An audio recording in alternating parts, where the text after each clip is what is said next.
You call me?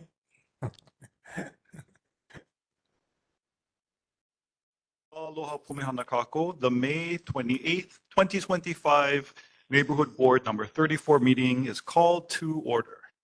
Welcome to our Makakilo Kapolei Honokai Hale Community Forum. My name is Anthony Makana Paris, and I serve as your board chair. We are holding a hybrid meeting and have community members both online via WebEx and in person at Kapolei Hale, only conference room A, because facilities forgot to open up conference room B. For order and decorum, if you wish to speak, please raise your in-person or virtual hand and wait for the presiding officer to recognize you before speaking. Please introduce yourself, your name, and only address your comments to the chair. If I miss any hands in person or online, please get the attention of one of my fellow board members or our trustee neighborhood board assistant, Curtis Hayashi, and they'll make sure I circle back to you. Speakers have 3 minutes to comment on any item. Those giving reports this evening will have up to 10 minutes. Presentation materials are available on our Google Drive.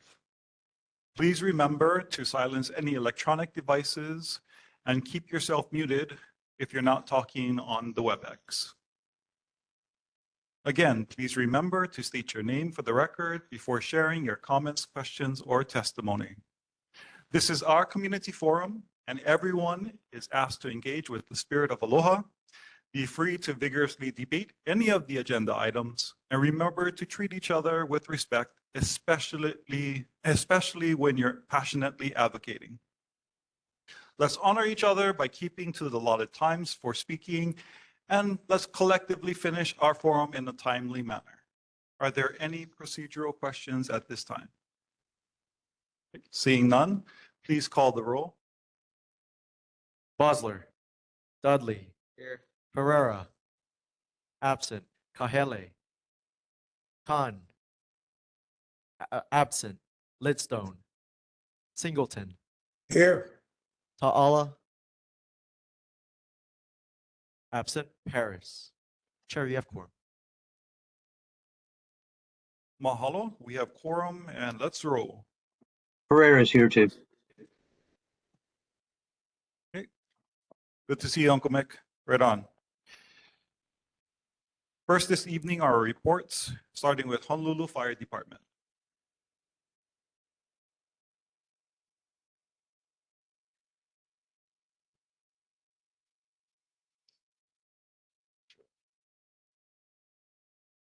All right, good evening, everybody. Captain Keola Ching, Makakilo Fire Station, representing Makakilo, Kapolei, and East Kapolei. These are the statistics for April. We had 1 structure fire, 1 brush fire, 9 nuisance fires, 1 cooking fire, 13 activated alarms, 186 medical calls, no vehicle collisions with pedestrians, 13 motor vehicle crashes, 0 mountain rescues, 0 ocean rescues, and 1 hazmat incident. Our fire safety tip for May is home fire sprinklers. Fire sprinklers serve as the first line of defense against fires and often extinguish the fire before the fire department arrives. For more information, visit homefiresprinkler.org. Fires spread quickly. Fire can turn deadly in under 2 minutes. Synthetic materials burn quickly, release deadly poisonous smoke. High-risk individuals in home fires include small children, elderly adults, those with disabilities, and pets. Fire sprinklers protect your home and family and activate automatically to control a fire, thereby giving everyone a chance to escape. Best protection is having working smoke alarms, fire sprinklers, and a practice fire escape plan. Information about Honolulu's ordinances relating to fire safety is available at fire.honolulu.gov. Any questions? Mahalo for the report. Are there any questions from board members regarding the fire emergency incidents and statistics or fire safety tips? Any questions from the community at large for Honolulu Fire Department? Seeing none, mahalo, thank you very much for your service and keep up the good work. Thank you. Have a good evening. Now let's go forward to Honolulu Police Department.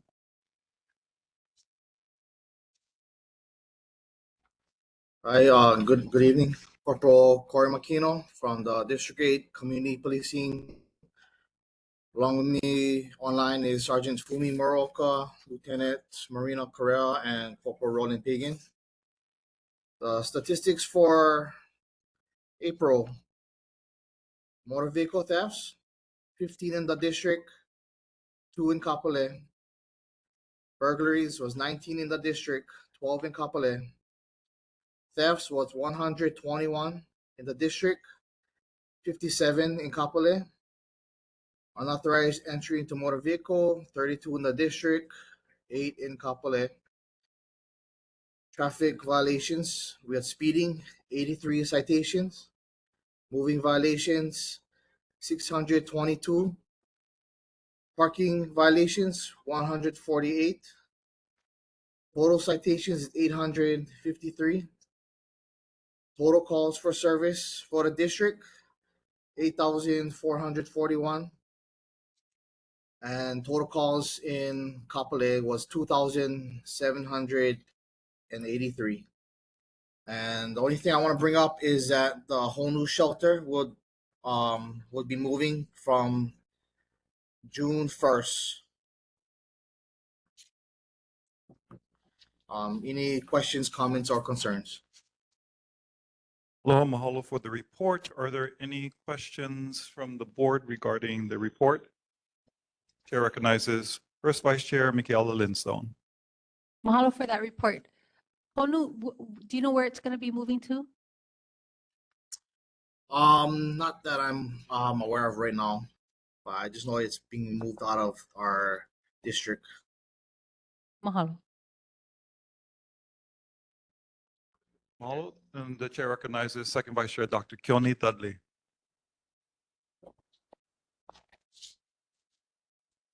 It's on. Okay. I'm just wondering, why is Honu moving? I mean, do you have any idea? At this time, I don't have the answer for that. Maybe I think Sergeant Moroka can answer that. Yeah, hi, Sergeant Morocco with Community Policing. So the Horner usually stays in one location for 3 to 4 months, and then it moves on to another location to service different areas that might be needing shelter services. And from what I understand, it is moving to Old Stadium, which is by Puck's Alley in town, starting June 1st. I think we'll miss him. Mahalo, thank you very much for questions. Any other questions from board members? Any questions, comments, or concerns from the community at large for HPD? Seeing none, thank you very much, gentlemen, for your service, and we'll see you next time. Yeah, Thank you. thank you. Okay, now let's invite up Board of Water Supply.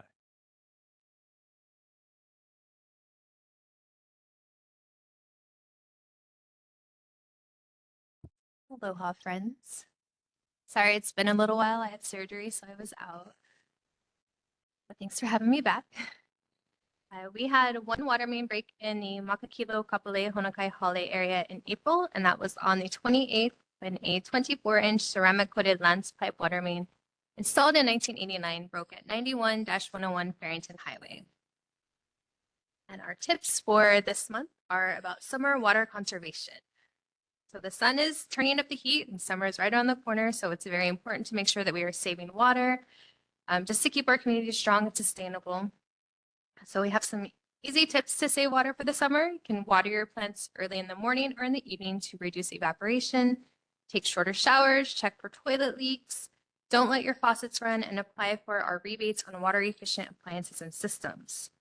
For more tips to learn how you can conserve water and save on your water bill, go to boardofwatersupply.com/7ways. With that, I'm happy to take back any questions or concerns. Any questions from board members regarding the BWS report? Dr. Keone Dudley. What is the feeling of the Board of Water Supply about the Red Hill situation right now?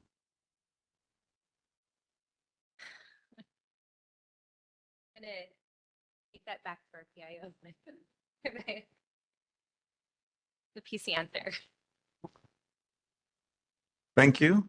Recognizing that that is a valid question because it's a standing agenda item for our community on our agenda. Okay. Is there any other questions from fellow board members?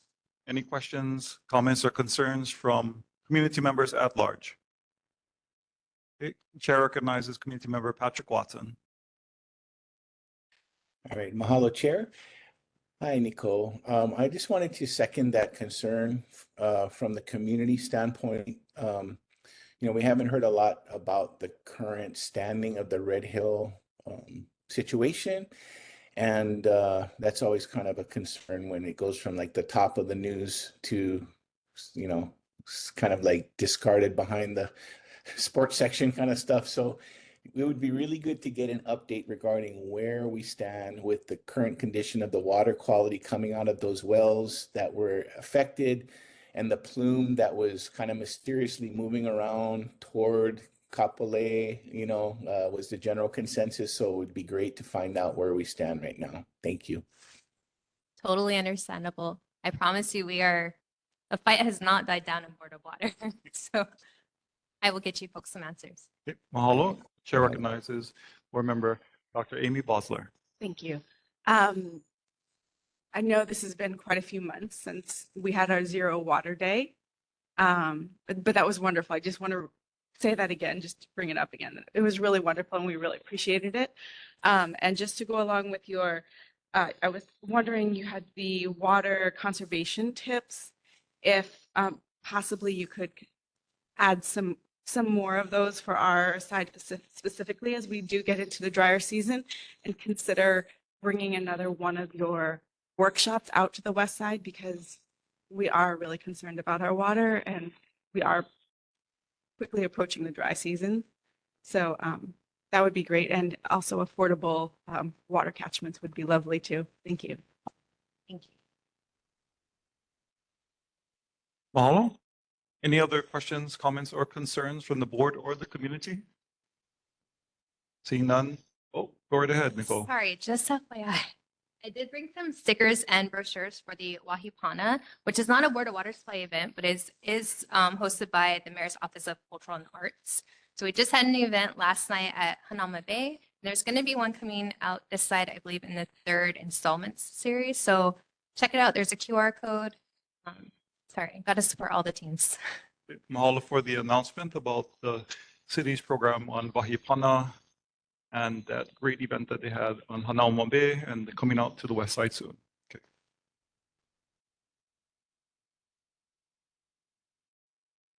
Now let's see if we have the mayor's representative with us. Good evening, Board Chair Paris and board members. First of all, by the way, Keith Suzuki from the Department of Housing and Land Management. And first of all, congratulations to those of you who won seats again on the neighborhood board. I've got quite a bit to report to you, so let me just jump into it. The Skyline ridership for the month of April was 104,062 riders. And getting to my homework, the only department that I did not receive a response from was the Department of DCS, Department of Community Services. One of the topics that was asked of the department related to Honu and how long they were going to be there. So now it's been answered. With respect to the recidivism percentage, I will have to chase the department for that. However, I did get responses from all of the other departments, so let me hop right into that. The first question related to, it was posed to DFM, and it related to the Makakilo Drive. The question was, is DFM able to provide an updated status report on its schedule to repair Makakilo Drive? Are repairs still on track for the summer of 2025? The answer, tentative schedule for the repair of Makakilo Drive roadway tree root damages pending available resources is mid-July 2025. The second question was asked by second Vice Chair Dudley. He requested an update on the dying trees. They seem to have little nor no leaves, and there was a concern about their condition. And the response from the Department or Division of Urban Trees or Urban Forestry is as follows. A DUF arborist inspected 2 city monkey pods trees within the traffic median along Makakilo Drive in Makakilo. The DUF arborist noted that since March 11, 2025, since that inspection in March of 2025, these trees have shown improvement and appear to be more live, have more live growth present. DUF will continue to monitor the health of the trees. Trees in the Makakilo and Kapolei areas were included in a tree maintenance contract which started on April 1st, 2025. The contract was completed on May 2nd, 2025.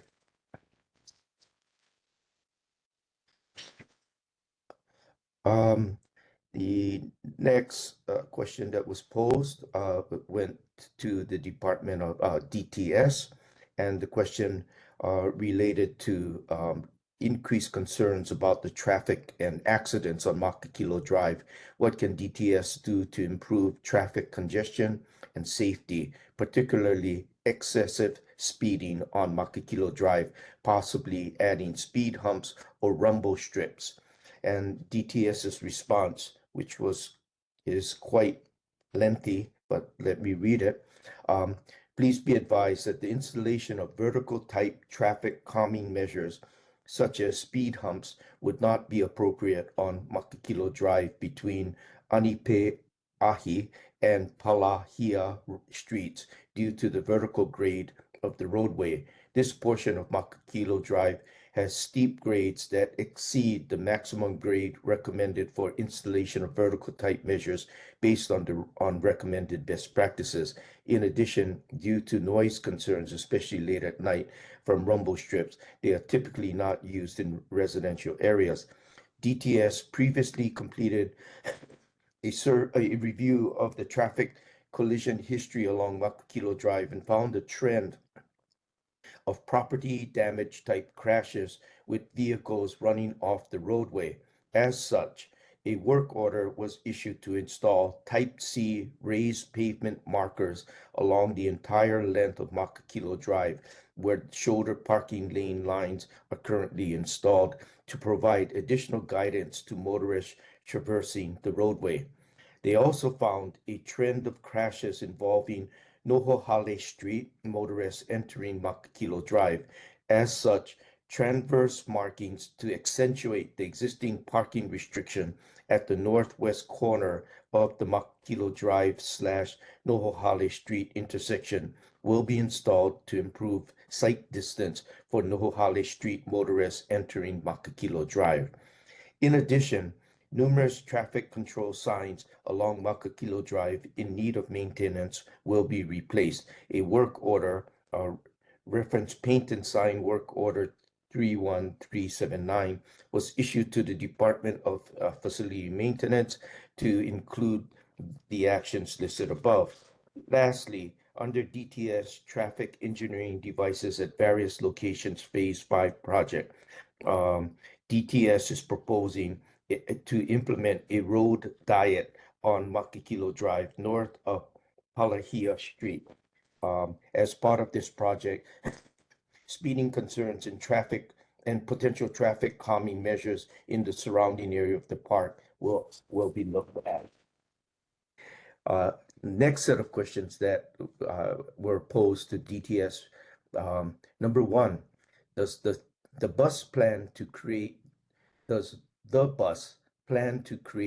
a bus route to connect Ho'olina and Honokai Hale with Kapolei and Skyline to encourage residents and visitors to use public transportation?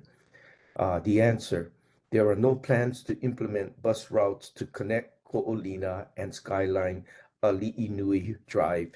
Ali'inui Drive is a private roadway and the city does not have jurisdiction to operate city buses on it.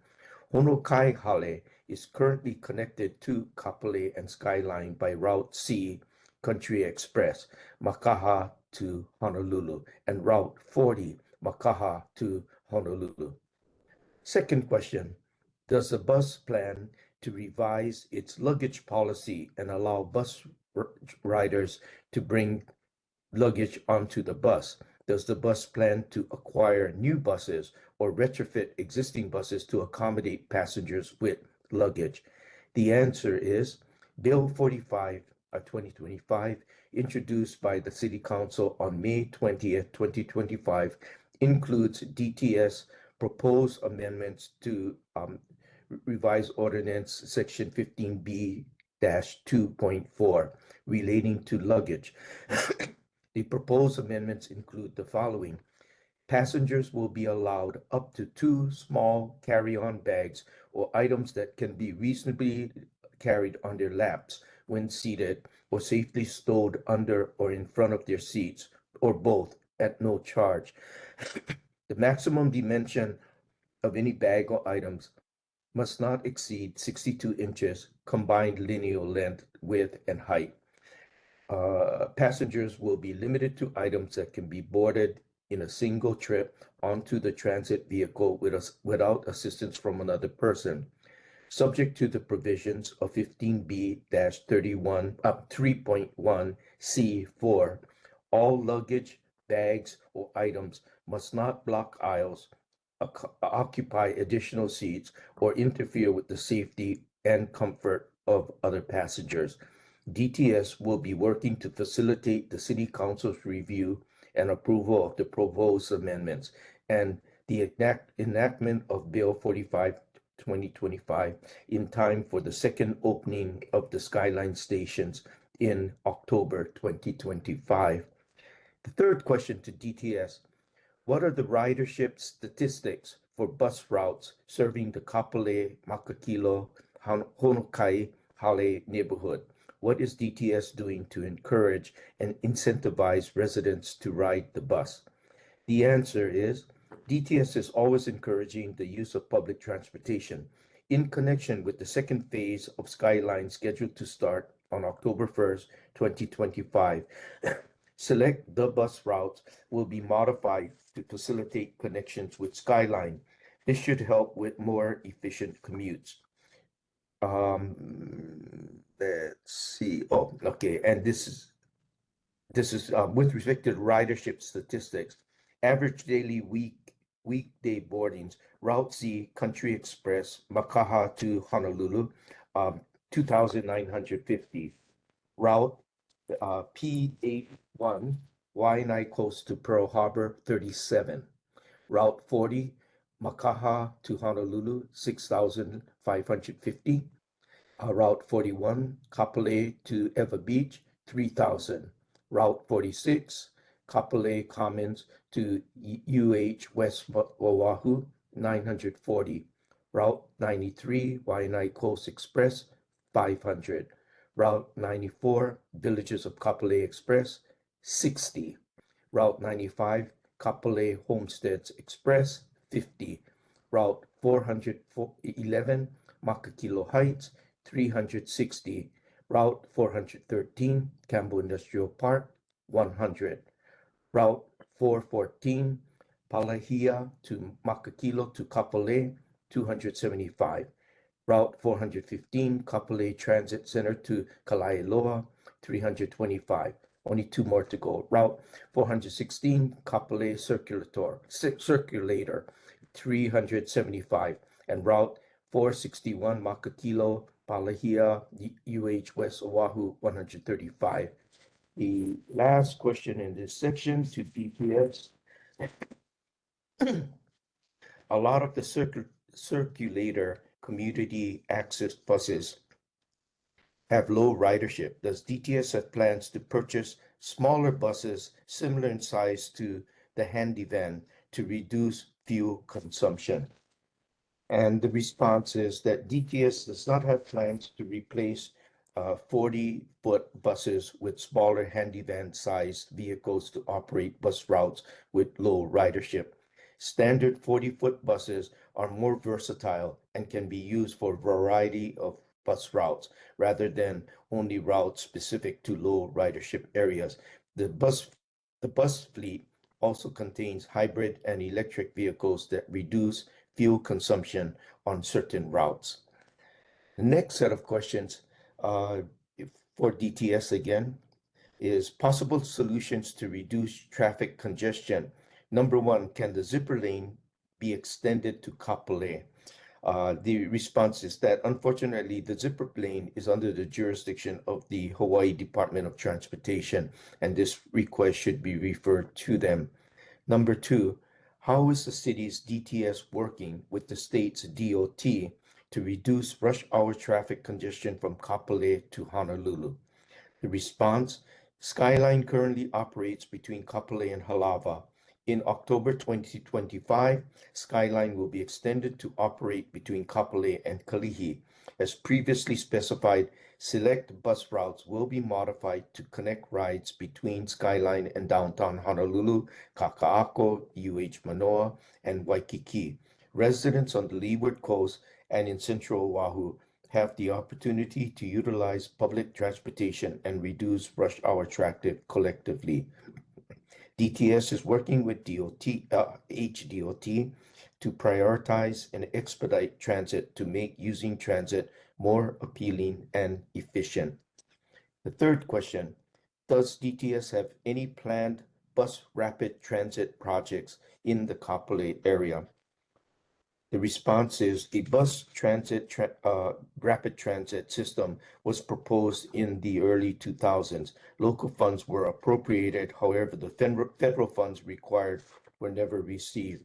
DTS is currently planning on transitioning Route C, Country Express, Makaha, Honolulu, into a BRT service.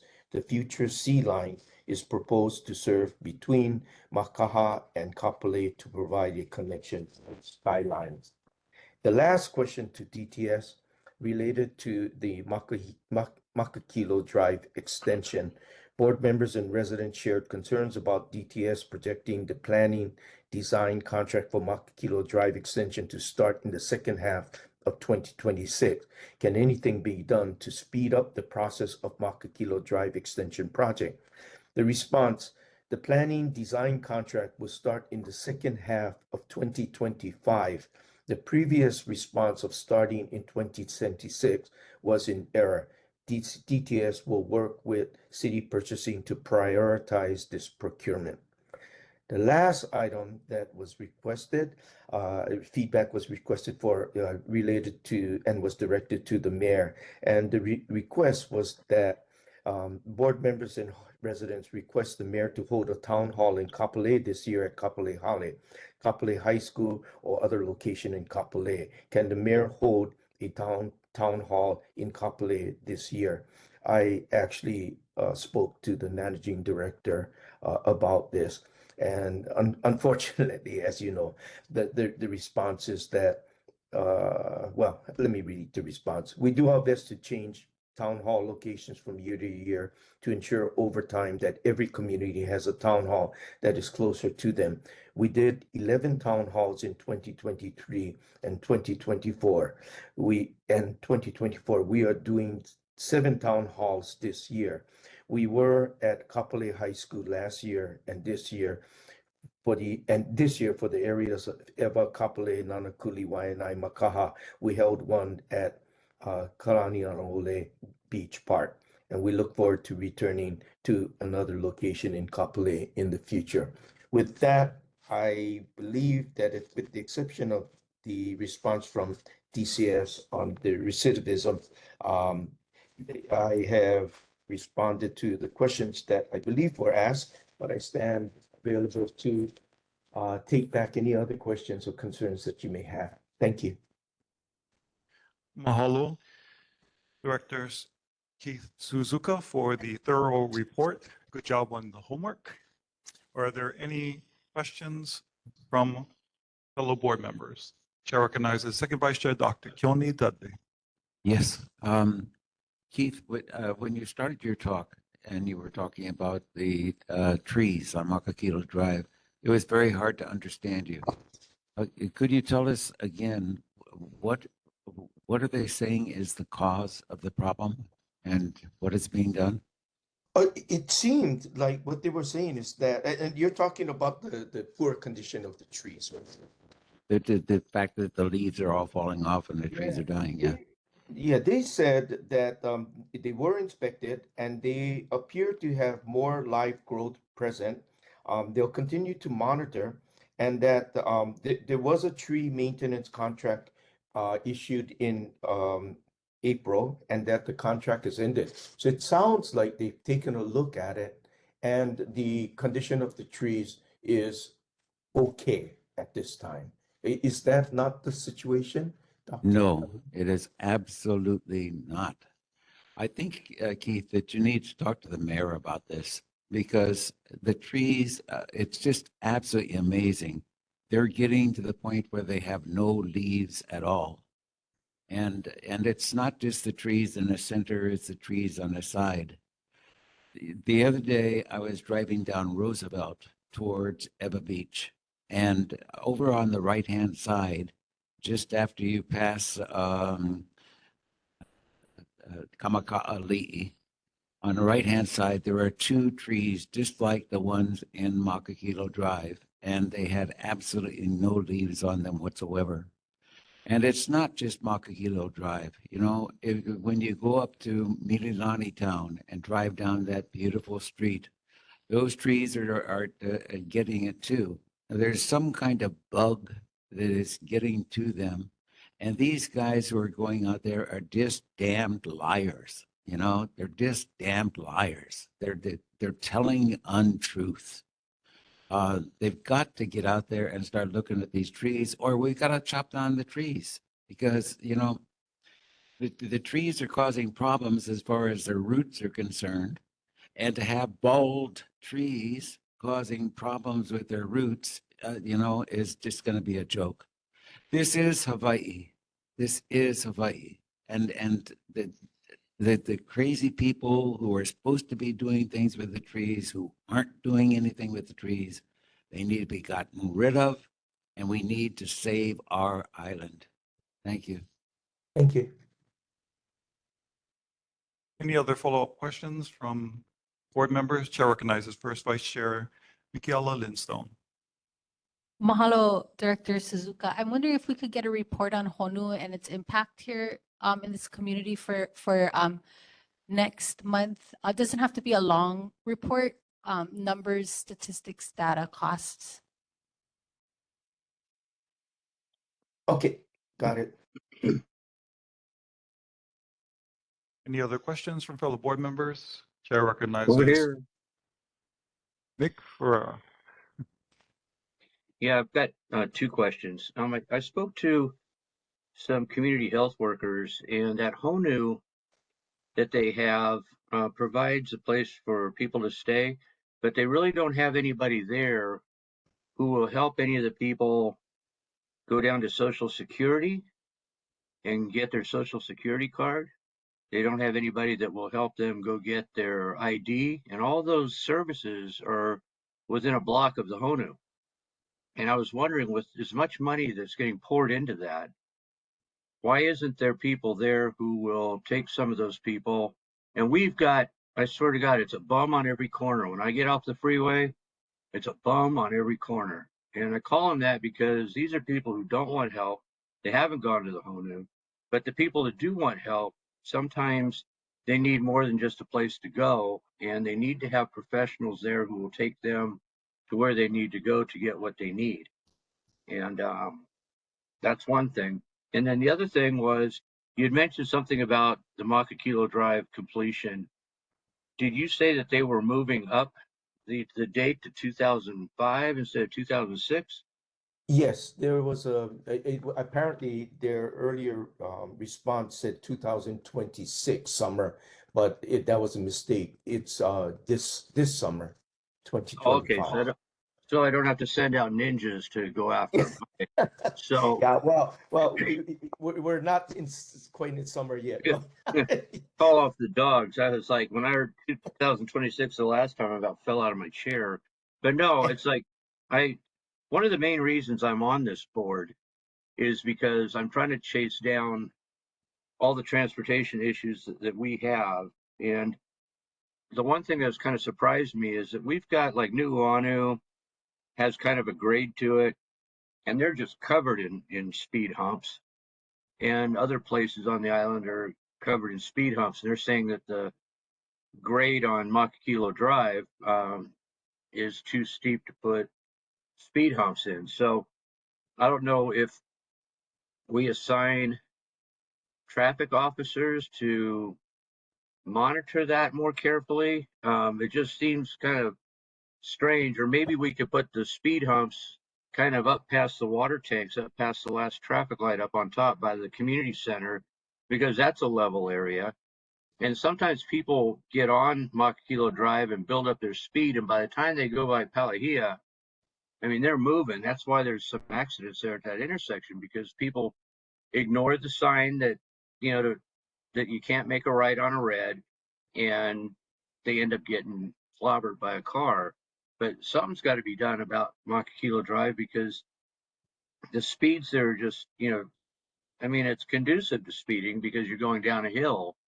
And if they can't do anything like that, I don't know if they need to put in another light.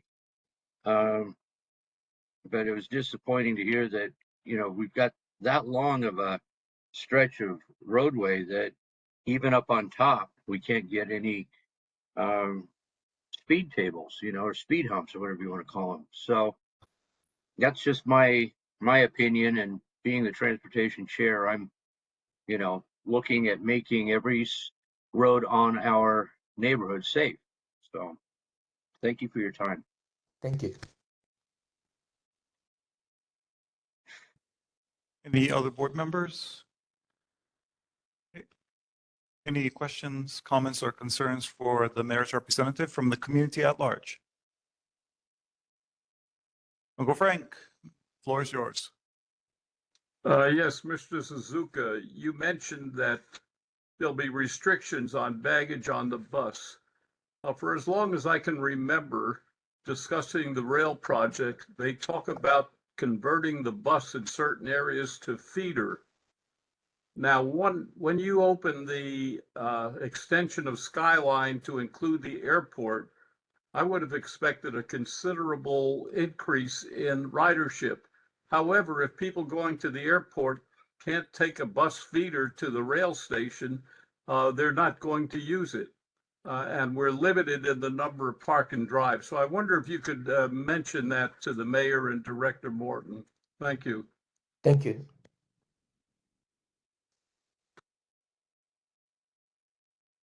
The chair recognizes committee member Karen Polk.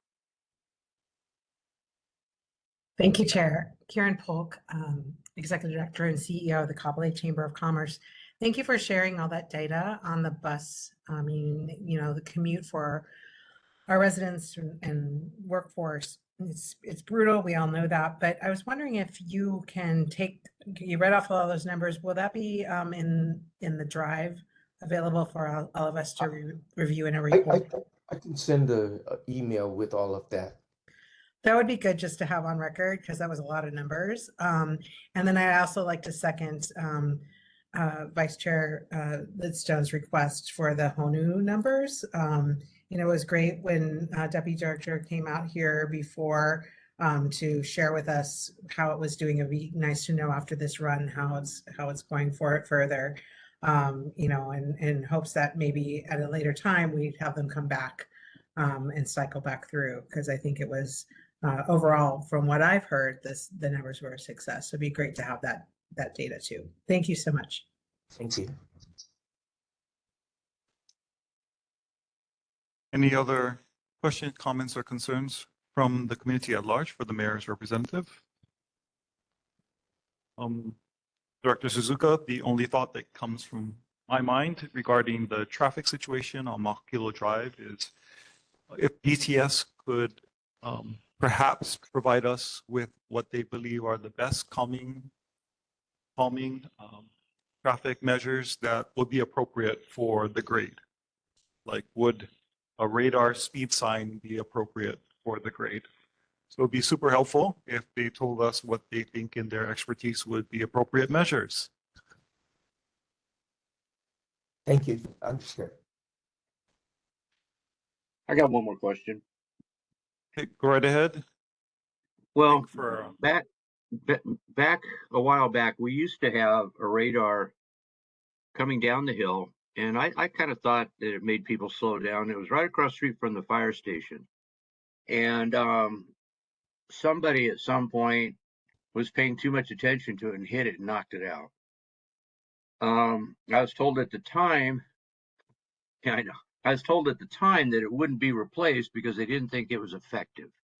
Now, if all it takes is just a little bit of solar energy, having a radar telling you how fast you're going, not only provided people with the information they needed coming down that hill, but also our police department would sit right around that bend, and right after the people would go blazing through there, would get pulled over. So I thought it was I thought it was effective. That's all I got to say. And it was coming down the hill, and it was right by the Mormon church. And since the electricity is there and it can be put back up, I'd like to be able to see a more modern radar type of setup there. In fact, even if it's one of the permanent ones that has the computer that they can go and take the readouts once in a while, they do have a radar trailer that will not only tell you how many cars pass by in a certain period of time, it'll tell you how many cars will pass by at a certain time, how fast they're going, and will give you a pretty accurate read as to how many people are breaking the speed law coming down the hill. So I think that would be a great place to put something like that, and probably worth the money to spend if they're not going to put in jumps, speed tables or speed humps coming down the hill. So that's something I'd like to maybe have you go back to the mayor and ask about, because I don't think they cost that much money. I know the police department before has put a radar trailer out there before, but from what I'm told, it doesn't collect any data. And there are radar trailers out there, because I used to run one as an officer, that gives you a complete readout of all the traffic data in that area. People would complain and say, hey, people are speeding up and down my street. And before we'd put an officer out there, we would put a speed trailer out there and collect the data and see pretty much we could pinpoint, to the time of day. It was usually when school was letting out, that we would have the most speeders. So I think that's something that's well worth the investment and gives the police department the most bang for the buck in getting information on different streets. That's something that I would recommend. Thank you. Thank you. And yes, they had Chair. radar back when I was a cop. Mahalo, Board Member McFerra. Let's go to Community Member Patrick Watson. Oops. Aloha. Thank you, Chair. And thank you, Director Suzuka, for that wealth of information. That was very impressive. Thank you for all that homework and all the diligence, and I really appreciate you doing all that. I also wanted to convey my concern about the numbers, the statistics from the HONU project. Like, what was the result of that? We're always looking to try to make sure that we're maximizing our tax dollars, effectively. So that would be, I want to third that question. And then also, I wanted to also report that one of my family members has been utilizing the rail very effectively, living in Makakilo. She picked up a job downtown. So she's one of those 104,000 riders per month that has been very happy using the rail. It's a very reliable source of transportation, and we hear so much negativity about it. I've worked on the project personally, so I just wanted to say thank you very much for reporting that information. And anything more we can learn about the Makakilo Drive project, the progress, you did a wonderful job giving us an update. So thank you very much. Mahalo. Thank you.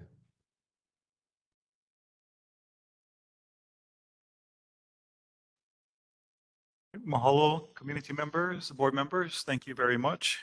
Director Suzuka, and you have your new homework assignments, and we appreciate all of your good work. Thank you very much. Have a good evening. Let's see, do we have a representative from the Hawaii Department of Transportation with us this evening? Aloha, Chair Paris. This is Henry Kennedy with Department of Transportation Highways. Aloha. Thank you for being here with us this evening. I take it that there is no report, but is there any questions, comments, or concerns from board members and the community at large? Chair recognizes Dr. Amy Bosner. Thank you for being here. Now that we know that our question about the zipper needs to go to the Department of Transportation, we're wondering if you could get us some information or help us submit that request that our zipper lane extends all the way to Kapolei to help alleviate the congestion that backs up from exit 3. Thank you. Thank you. I was actually advised earlier today that there would be a question about the zipper extension, and I'm happy to report that our planning branch will be working on a capacity study for the Interstate Route H1 between Makakilo and Halava interchange. And an expansion of the existing zipper lane will be considered in that study. The study is scheduled to begin in the coming year, and the budget's approximately $750,000 for the study. Mahalo, thank you for the good news that we are at the study phase and it's being included. Chair recognizes Board Member Hale. Thank you for your report, sir. Could you consider extending the HOV lane west all the way to, say, exit 1B as in boy or 1A as in apple, right adjacent to Home Depot and or Target? Because that'll eliminate a lot of traffic going east right there, and it'll separate the carpool users in the HOV and the non-carpool users from 1A all the way to 3, 5, and exit 7s. Thank you, sir. Okay, I'll take that back. Thank you. Any other questions, comments, or concerns Yeah, I do. on the agenda items? Oh, go right ahead. Board Member Mick Farrar. Yes, so for that study being $750,000, would it be helpful if one of us could go to one of our legislators to have that introduced next session to ask for that? Because I did do a bill looking at a study to do a new tower out of Kalealoa. And I know sometimes these things have to go through the legislature to get money assigned to it. So if that's something that would be helpful, then I could approach somebody like Mike Gabbard or somebody in the district who will introduce a bill like that. Thank you for that generous offer. Right now, it's already budgeted, so Oh, shoot. shouldn't be a You're way problem. ahead of us. Yeah. Right. I like the sound of that. That's all I got. Right on. Hawaii Department of Transportation is knocking it out of the park this evening. Yeah, he is. Yeah, they are. Well, because they're a state agency, like the DLNR, where I work. Thank you, Board Member Farrar. Any other board members? No have bias questions, there. comments, or concerns? Chair recognizes Board Member Ta'ala. Aloha. Mahalo for taking just to conduct this study, but I was wondering, what does $750,000 entail? Sounds like a lot of money to do whatever it is that they're doing in the spirit of efficiency. How long does the study last? Who has the does it go out to bid, or is this done by the state workers rather? The study will be contracted out to a consulting firm. I believe they have one firm in mind already. They're waiting for a fee proposal. I would guess the study should take, somewhere in the order of 9 to 12 months to complete. My understanding is they'll look at different alternatives to increase the capacity of H1.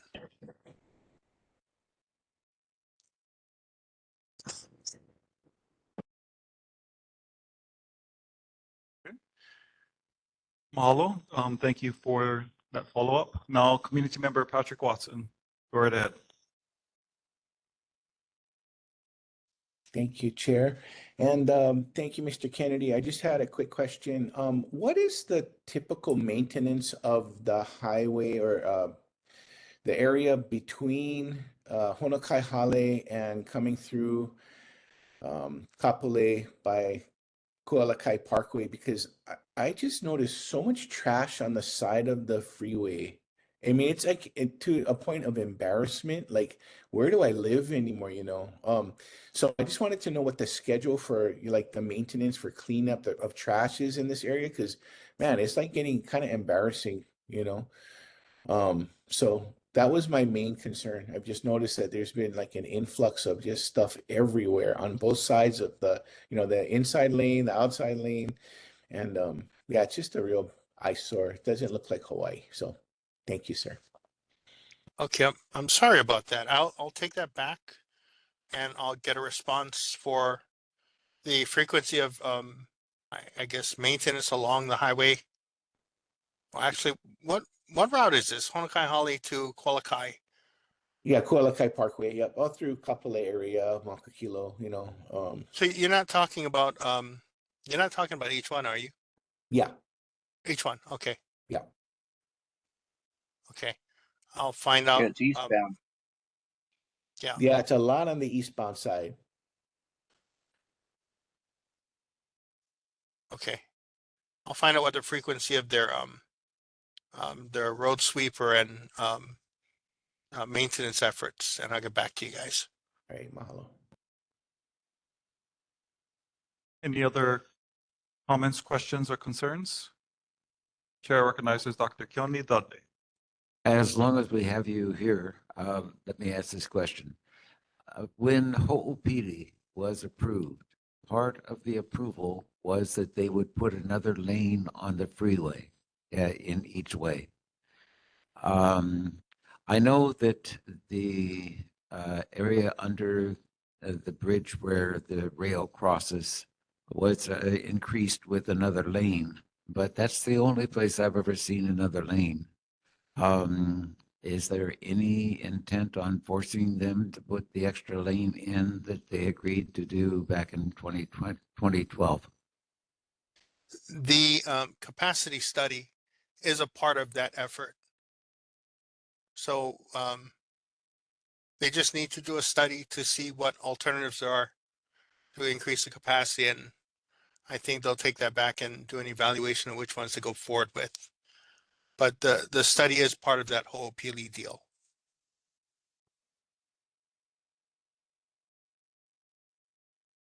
And so Ho'opili would pay for the extra lane if they decided that we should have another lane? That part I'm not sure about. I have to ask. Okay. You know, the Ho'opili developers get out of so much. It would be nice to know that they actually are forced to do the things that they promised they would do, and the extra lane certainly was one of them. I was the main objector to the Ho'opili project when it went to the Land Use Commission. So I'm not talking through my hat. I really, really know that they have an obligation to put an extra lane on the freeway. Thank you. Okay. Thank you for the question. Last call, community members, board members, any questions, comments, or concerns for Hawaii Department of Transportation? Well, excuse me, Chair Paris, there is one more Yes. item that I was asked to give a response to, and it Sure. was regarding the villages of Kapolei. So there is a concern about who's going to be responsible for maintenance of the roads. Let me scroll down here.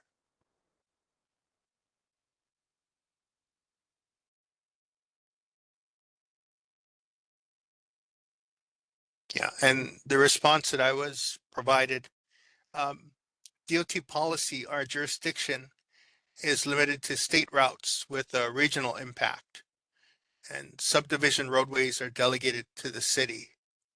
So my understanding is the villages of Kapolei is more of subdivision roads. So right now it's not DOT policy.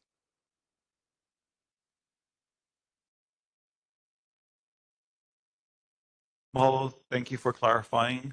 From Hawaii Department of Transportation's perspective of what's going on with our roadways in villages of Kapolei, we know that this has been a perennial issue with the transfer from the time of Governor Waihe'e and the master plan area for the villages of Kapolei and the roadways being transferred over to the city, but they still have not. And because of introduced legislation from Senator Gabbard and Representative Diamond Garcia, we were able to actually help move that conversation along. So that has been super helpful. And now we heard it from HDOT that they're not involved. So it's still HHFDC and the city who we need to work with in order to address our roadway concerns. Thank you so much. Okay. And I see Gordon Pang. Go right ahead. Yeah, can you hear me? Yeah, we hear you. Great. Okay, even though you can't see me. Anyway, Gordon Pang, representing the Office of the Governor. House Bill 800 was a bill that included a provision that would have required the city to take over the villages of Kapolei roads. But unfortunately, that part of the equation was taken out of the bill before its final reading. So that did not pass. Given that, I am told that we are continuing the negotiations that began way before the legislature began discussing this. So we're continuing to negotiate with the city regarding the transfer. And hopefully we can get that done sooner rather than later. Mahalo, thank you, Gordon, for the update from the governor's office and HHFDC. If I recall correctly, the bill that passed did clarify the ability of HPD being able to enforce on the villages of Kapolei's roads. But that was the only aspect of the bill that did go through. Yeah, but it did remove the part about actually taking over the roads. Gotcha. So HHFDC and the city are still in negotiations. Correct.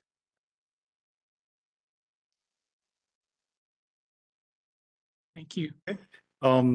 Any other question, comments, or concerns for Hawaii Department of Transportation?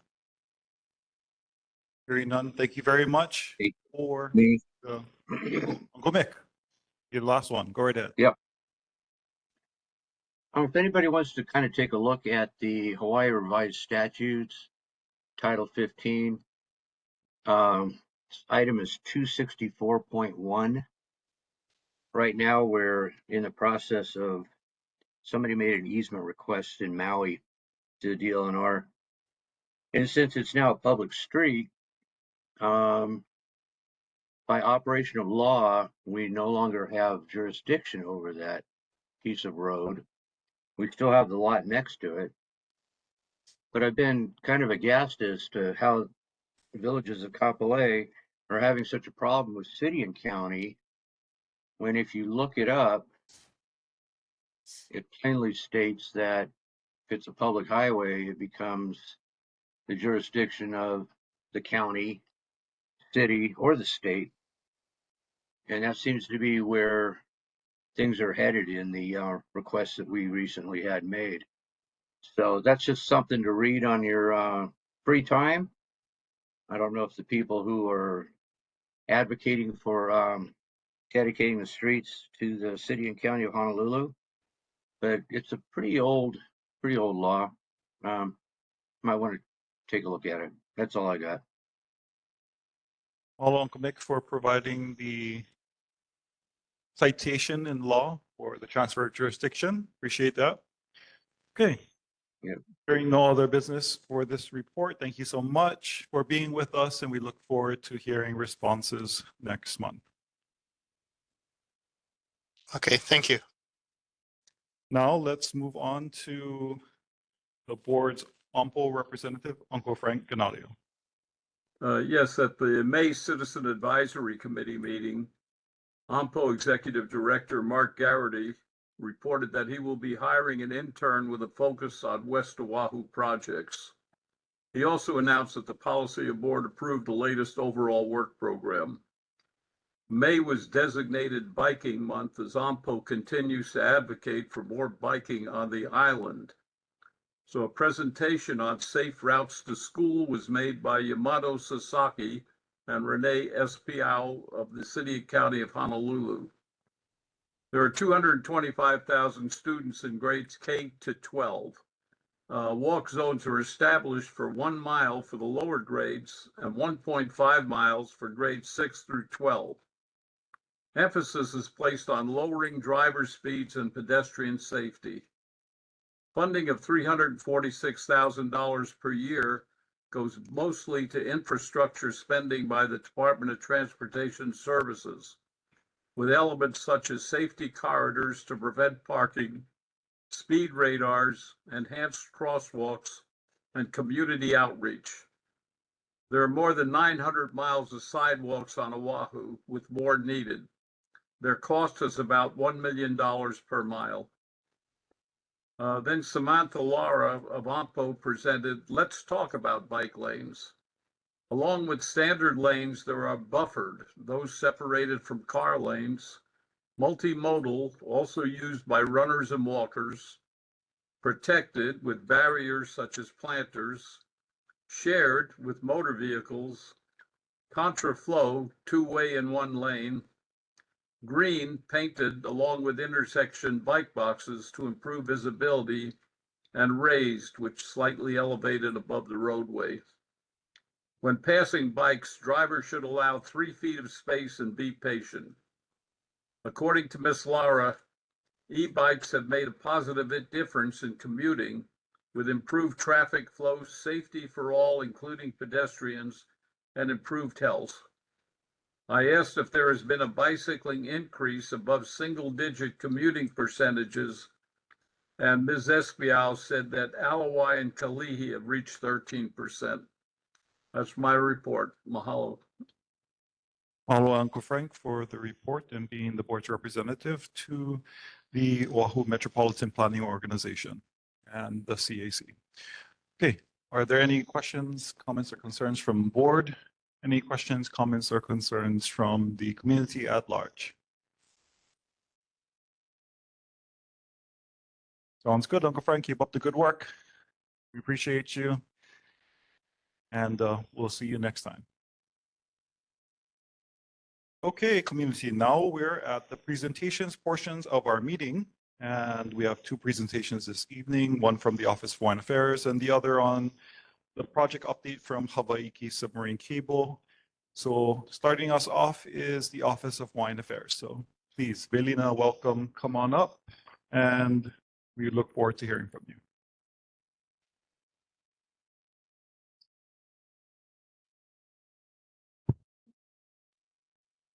Aloha no, aloha kumehana, chair, vice chairs, and members of the Makakilo Kapolei, Honokai Hale Neighborhood Board. Mahalo for welcoming the Office of Foreign Affairs to join you this evening. I just want to give an introduction of all from who are here from the Office of Foreign Affairs. I'm Kalea Kaka. I'm honored to serve as your Oha Oahu trustee. Also joining us this evening is my team members of the Kaka team. We have Mark Watanabe as well as Nathan Takeuchi, and also who is handing out these informational mail that we have is McKenna Woodward. I'll let her introduce what she does. Aloha, Chair and Board members, McKenna Woodward with the Office of Foreign Affairs. I am a public policy advocate with our advocacy PAIA. Mahalo for having us here this evening. Yes, mahalo for having us. We appreciate the opportunity for us to be able to engage with the neighborhood boards throughout the Oahu Island. And we think that this is a great idea in terms of being able to further the engagement.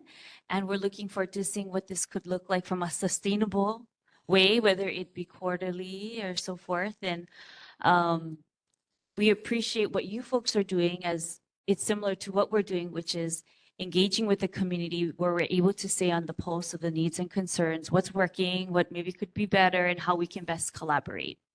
So just a brief history of the Office of Hawaiian Affairs.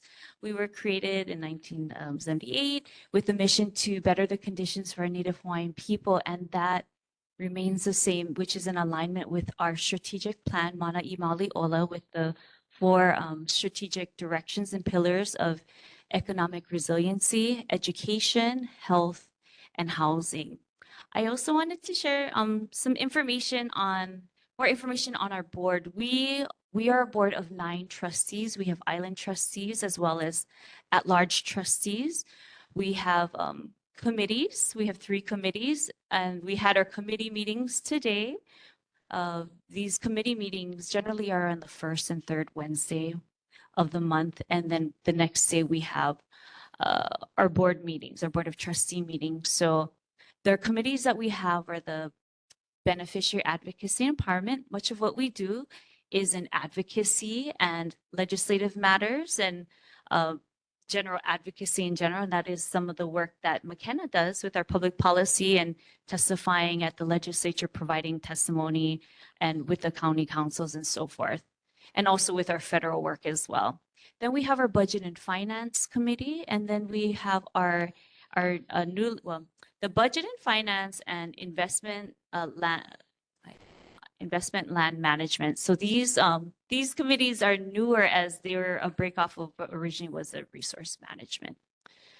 So that is some of what we do, and we also welcome you to join us if there are certain mana'o that you feel would be important for us to hear from you. We welcome you to present during the community's concerns and celebrations, to share what's happening within your community that might be useful, and how we could possibly collaborate in some form or another. And I also wanted to share with you that you can do that virtually. Similar to this platform, we can do that virtually or in person. So you can watch the meetings live on oha.org/livestream. And then you can also sign up to testify in person or online. I also wanted to share with you the informational mail that we had provided to you.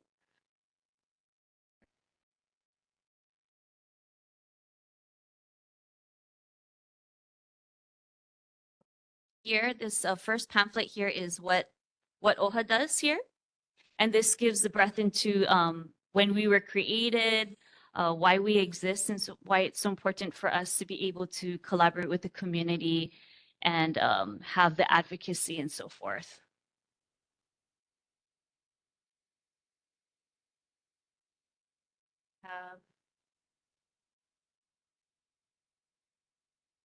Next up, we have the Kawai So this is a publication that we put out every month, and it is an award-winning publication. So this publication, the current issue is regarding climate change.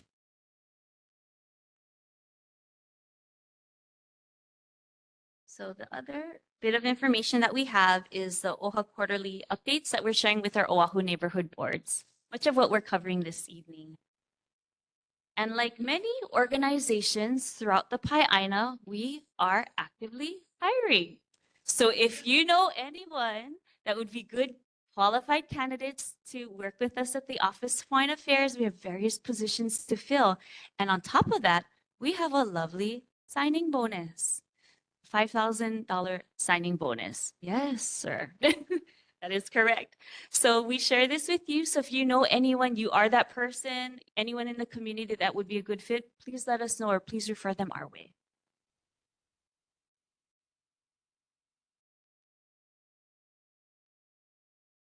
So on top of that, the other mail that we have are the 2024 annual report. So this is our latest annual report. We also have our Native Hawaiian registry card. So if you want to share this as well with the community members that would qualify, please do so. And then on top of that, we have this flyer regarding AHO. This is a newly formed pilot project that we have regarding access to home ownership in partnership with the American Savings Bank. And lastly, we have this really nice coloring book that was created in-house.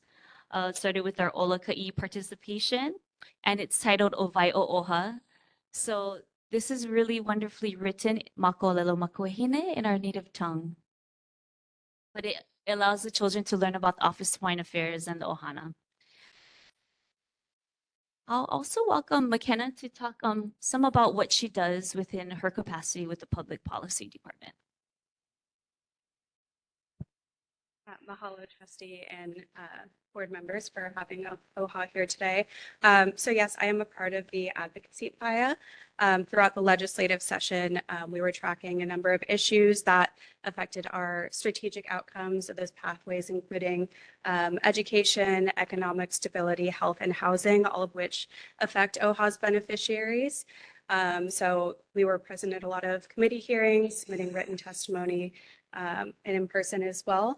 Upcoming, currently, we're working on our island community updates that are sort of a recap of a lot of the bills that OHA supported or took action on this year. So that's something to look forward to coming up. And then we're also really excited about legislative engagement forums that we're working on to get out in the community and empower the beneficiaries to partake in the legislative process. So that's all up and coming. Mahalo.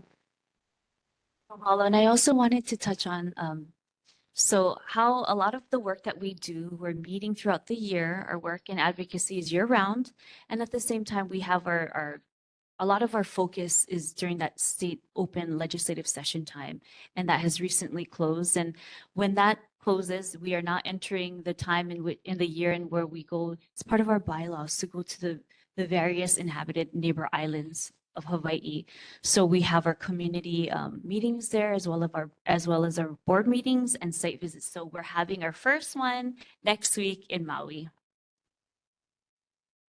Do you folks have any ninau, any manao? Mahalo for the report from the presentation from the Office of Hawaiian Affairs. Thank you, Trustee, and all kako'o. We really appreciate you being here with us in person and out in the Olelo world. Are there any questions, comments, or concerns from fellow board members? Chair recognizes Board Member Hale. Thank you very much for your very detailed presentation, ladies. Office of Hawaiian Affairs. When you hear that, as a pure Hawaiian, which I am, I see that as a tie-in with where I live now. I live in Hawaiian Homestead.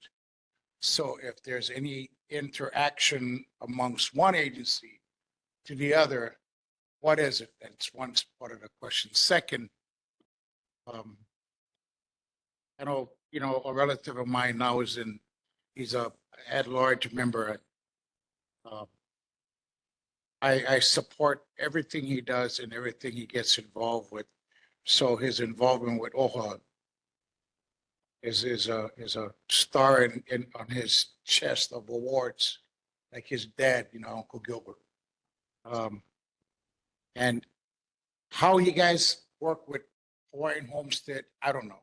Maybe in the future, you guys gonna, like Halamet, you guys can intertwine, weave, and make our legacy as Hawaiian, people a little stronger. So when you look at Office of Hawaiian Affairs, you see the interaction with not only all that, political connections and stuff, but because I live in a homestead, when you say Hawaiian Homestead, it's not as powerful as when you say OHA. OHA. It brings a little bit more power, a little mana with it. So that's probably just a statement, but yeah. Mahalo.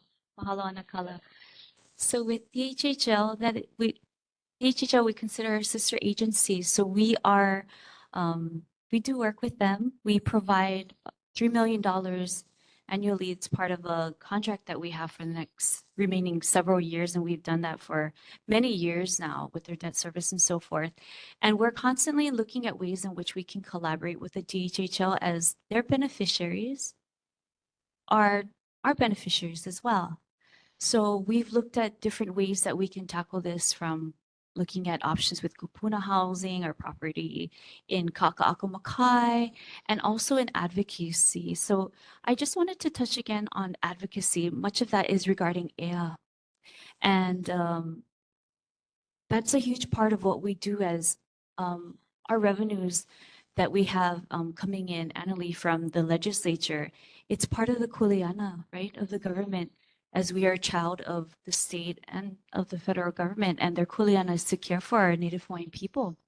So part of that is sharing with them and educating and relearning in terms of what that kuleana looks like. So just a bit of information on that. So the proceeds and revenues that we're to receive, which is constitutionally mandated of 20% of these revenues of the Native Hawaiian Crown and government lands of the Hawaiian Kingdom, also known as the public land trust. So with that mandated 20% that we are supposed to receive to fulfill our mission and our strategic plan and take care of our Native Hawaiian people, we found in our due diligence we're getting close to 3 to 4, maybe 5% of that 20%. So that's part of our advocacy at the legislature, to share the monies that we receive, what exactly we're doing with that, and how that directly impacts and helps our Native Hawaiian community, and why it's so important for them to fund us that full 20%.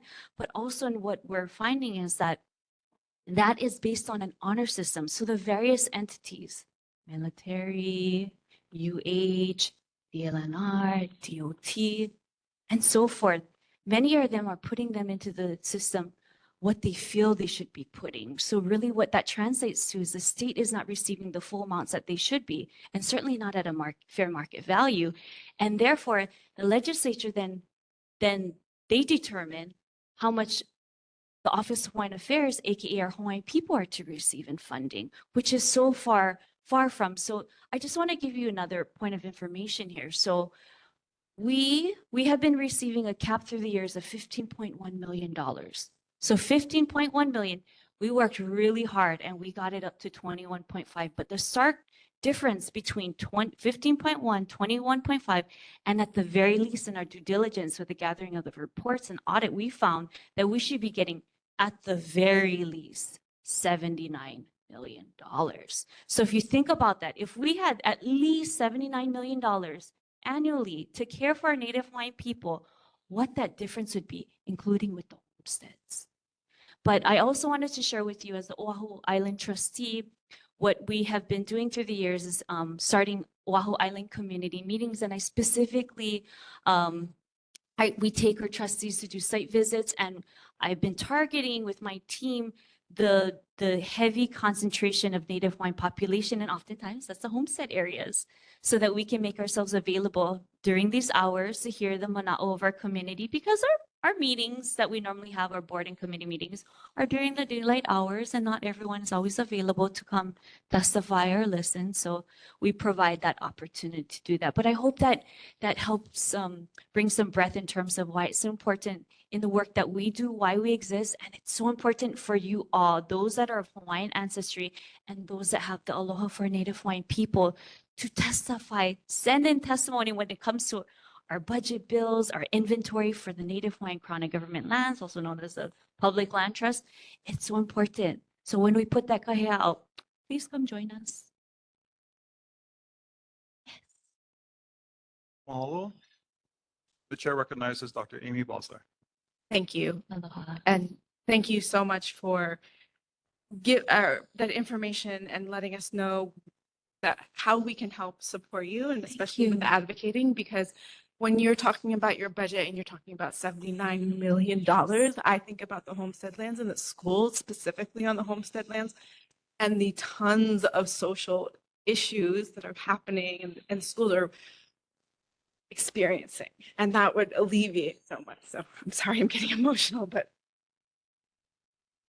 kids deserve a lot better. So thank you. Completely complete side note. Can you speak a little more about the access to ownership? Sure, that is the pilot program, and I'll let McKenna have opportunity to share more on that. Specifically, I was wondering, sounds wonderful, and I'm often a little leery of things that sound too good to be true. And so this sounds really great to help our local communities getting access to housing.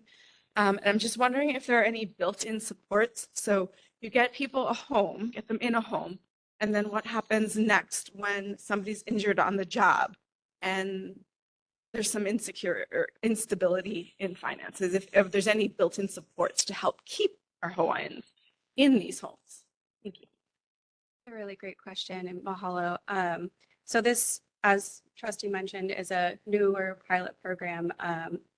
As far as the specifics of the program and your question, very important.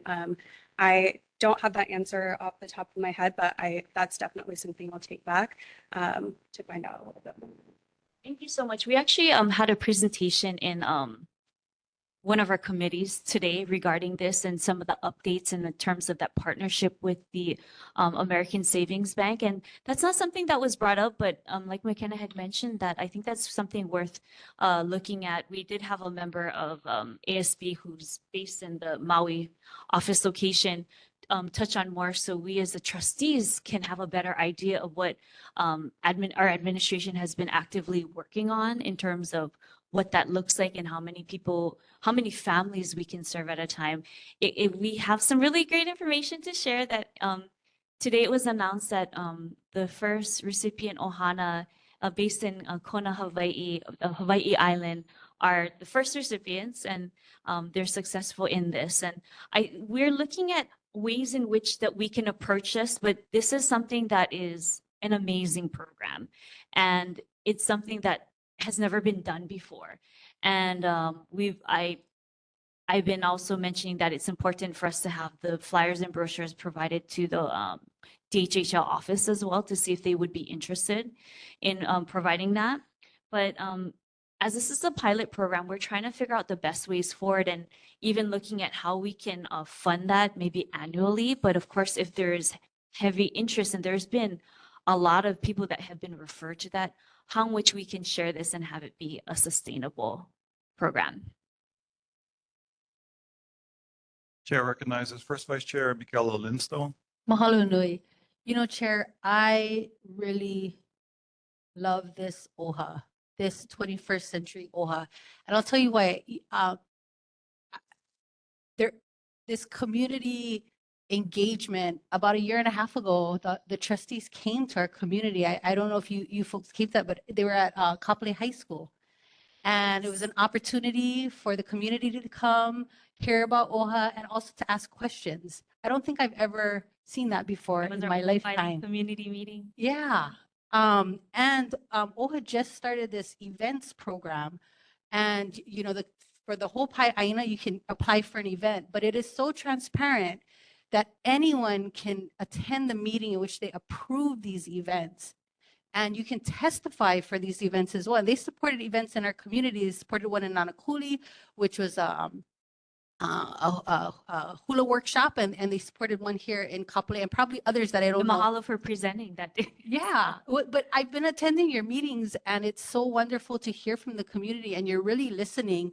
And the meetings are virtual, open to feedback.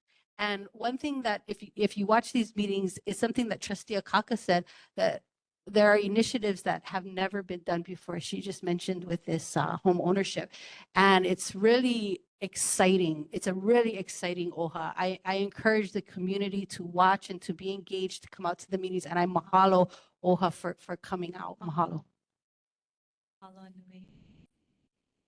Chair recognizes Second Vice Chair Dr. Kioni Date. First of all, what is your name? My name is Kapolei Akaka. Well, my name is Kapolei Hikina Akaka, but you can call me Kapolei. Good. I'm very involved with preparation for hurricanes. And, you know, the Hawaiian population is a large part of our population. I don't think people are aware that the spawning area for hurricanes over by Mexico because of the warming seas, it's moved northward.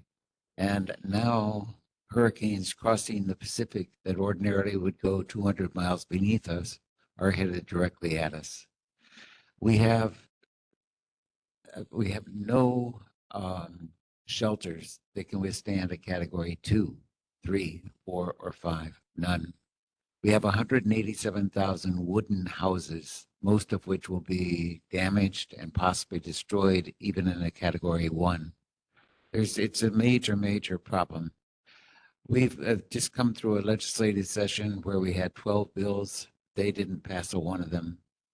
What we're at is a state where the city council was able to consider the state building code, and they had the Builders Association come to their meeting. They're big donors, and so they reversed their vote and voted to not require safe rooms in houses on Oahu.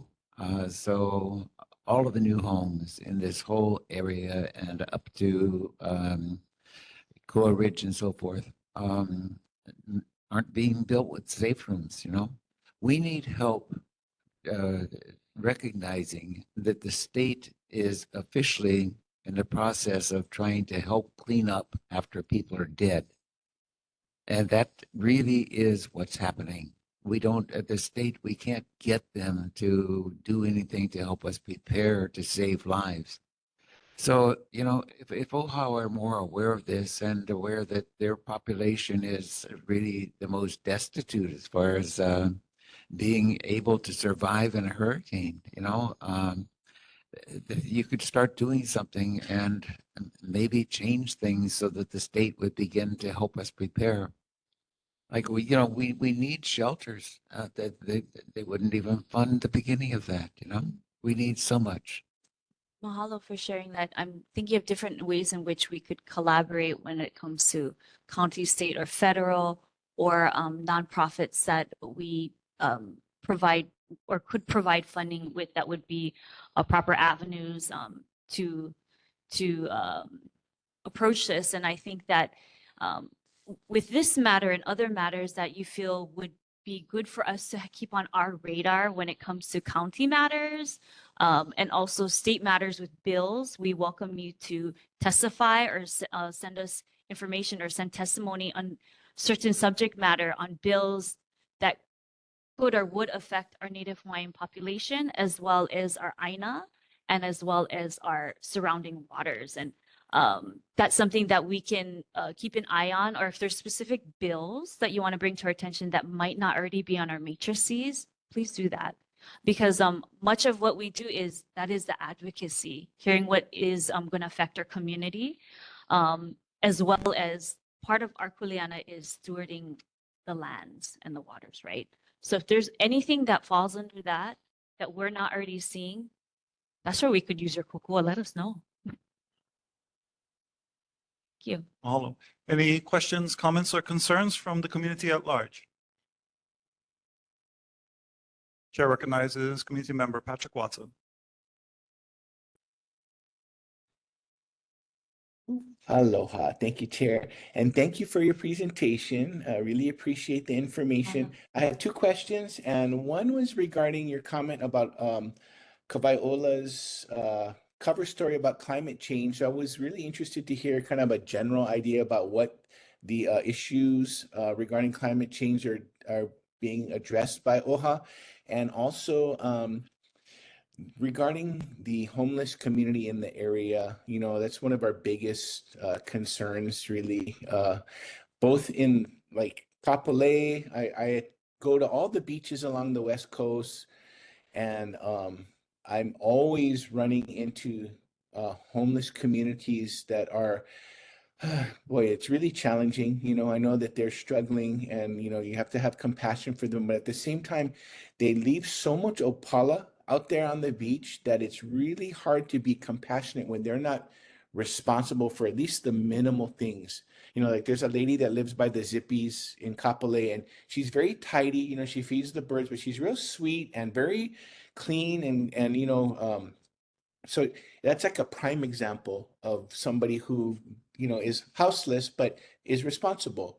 So I was just wondering, to maybe address the climate position of OHA and also what you folks are doing in regards to the homeless community in the area. Mahalo. Mahalo for that Manaoan question. So the first neighborhood board meeting that we have been engaging with this past month is the Waianae Coast. And I do recall one of the elected officials bringing that up in terms of what is legal and what should be considered illegal in terms of tidy and not being of a certain stately condition. So in terms of that, I mean, there's different ways in which we're trying to approach this as one of our strategic directions, and one of our pillars is regarding housing. And for us to have the proper data on hand, so if that is something you all could kokua with us on as well, is we're looking at the census data and we're finding that a majority of our Native Hawaiian population are living outside of Hawaii.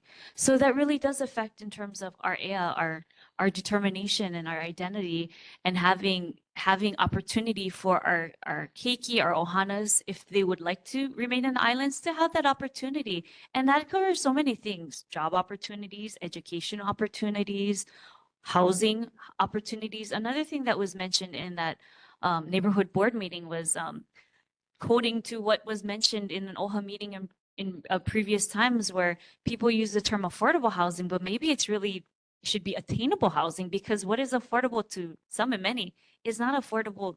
Is not affordable for the majority of us. So that's something that we need to tackle. So that is part of what we're trying to approach with the AHO program. And we're trying to look at different ways in which we can keep our Native Hawaiian people here if they want to be here. Mahalo. Any other community members wishing to provide questions, comments, mana'o? Okay. Before you guys head off, mahalo nui for being here with us. For welcoming us. I'm really heartened and joy-filled to hear that you're willing to collaborate with us. One of the things I think that our neighborhood board can offer OHA is that we have taken the pulse of the community, and I can identify 11 major issues in our area that impacts our community members, including the high concentration of Native Hawaiians, because we have the highest concentration of homesteads in all of the Pai'aina here. And I'll just go through them in brief. From 2022, hurricane and disaster preparedness, as Dr. Keone Dudley said. The city and county of Honolulu only identifies in 2018 that we have shelters. There are Kapolei High, Middle Elementary School, and Makakilo Elementary School. The problem is that they're not rated for Category 2 or above. There's literally no place for us to retreat to in the case of a disaster of that magnitude. Second, we're supporting in 2022-04, we support teacher compensation, particularly the differentials for hard for staffing areas across the entire West Coast, from Ewa all the way to Waianae, where it's extremely difficult to actually get qualified teachers to come and stay.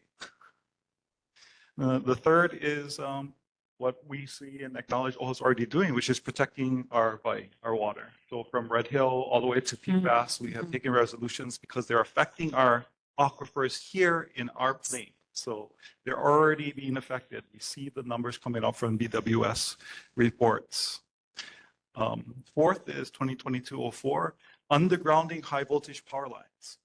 Guess what? Our power lines on the west of Oahu, in the highest concentration again of Native Hawaiians and homesteads, they're above ground. Even though they've been promised to be put underneath, they somehow manage to evade their promises, and then they're above ground because it costs money. Problem with that is, again, disasters, and two, the ill effects of high voltage power lines. I saw that press conference last week. So we've actually taken a position that that there should be a moratorium on development in our neighborhoods until this is addressed, because wildfires is top of mind for our community members, because they happen in our community, and we have videos of the power lines being the ones that's causing the wildfires in our area. Yeah. Another one of our priorities that we've articulated from the community is a host compensation package for neighborhoods being affected by active landfills and waste to energy, because we predominantly find them in Native Hawaiian communities, or more. Your uncle talked about that. I remember Lulole. We also advocate for sustainable Hawaiian landscapes in 2024-06 and increasing food security, like doing smart policy to actually allow for fruit-bearing and food-bearing trees in our public spaces. Like, and also encouraging all of our AOAOs, because we have many associations, to actually adopt rules in their covenants or their declarations to be able to do that, be able to have front yard gardens instead of actually having lawns that nobody can eat. 2024-12, we call for the increased support for community safety because of the increased rise of crime in our communities, the lack of police units in our areas, and also recognizing that are unsheltered, as community member Patrick Watson. Community members have come up to us for years now talking about this issue. How do we support them? But we have identified two different populations. One is the people that are not from Hawaii, which the program that Honu is doing is actually super awesome. And the Hawaii Tourism Authority under Okamupi Hannemans and the Hawaii Tourism Association, they've done, which sending them back to where they're from. And then the second is our local families. How do we support them? So increasing appropriate funding for them. And it comes down to, again, we have a resolution on quality of life and sustainable design elements for affordable housing. Because we can't just take cookie cutter designs from suburban California, Arizona, or wherever, and then put them over here expecting it to work. Like these designs, every community that we see, like we have the same conversation over and over, allow people to plant food. I'm like, use the trade winds as part of your architectural structure so that they don't actually have to put in cooling system. Use green cooling elements. Like we list them out because the same developers that come time and time again are clueless about the things that our community members have been doing on their own when they built their own homes, or what we've been challenging developers to do ever since. We also have supporting efforts to divert waste from landfills. And piloting projects that recycle and reuse and create fuel of our waste stream. We're tired of us waiting for proven technology from somewhere else. We want to be the innovators, and we are supported. One of our own Hawaii-owned Kailua family-based organization that's doing biofuel construction and using amazing stuff that they're bringing their expertise to decrease the construction and demolition waste stream. But we've fought with so many other people, including agencies here, that tell us that it's not good, it's not proven. We're like, but this is a proven problem. The landfills have been a proven problem like for decades. And let's figure out a way to actually make these alternatives work. And one of the more recent ones we recognize is the increase in need for food. So strengthening our food bank and other outreach services, but primarily with local grown food. So food grown here, higher in nutrition, and actually making it sustainable for our local farmers. Because right now, you have to pay to actually farm in Hawaii. You have to come from legacy resources, legacy land, or you have to literally pay to actually to provide food. So part of the legislature just passed resources in order to actually allow $250,000 worth of procurement for local food.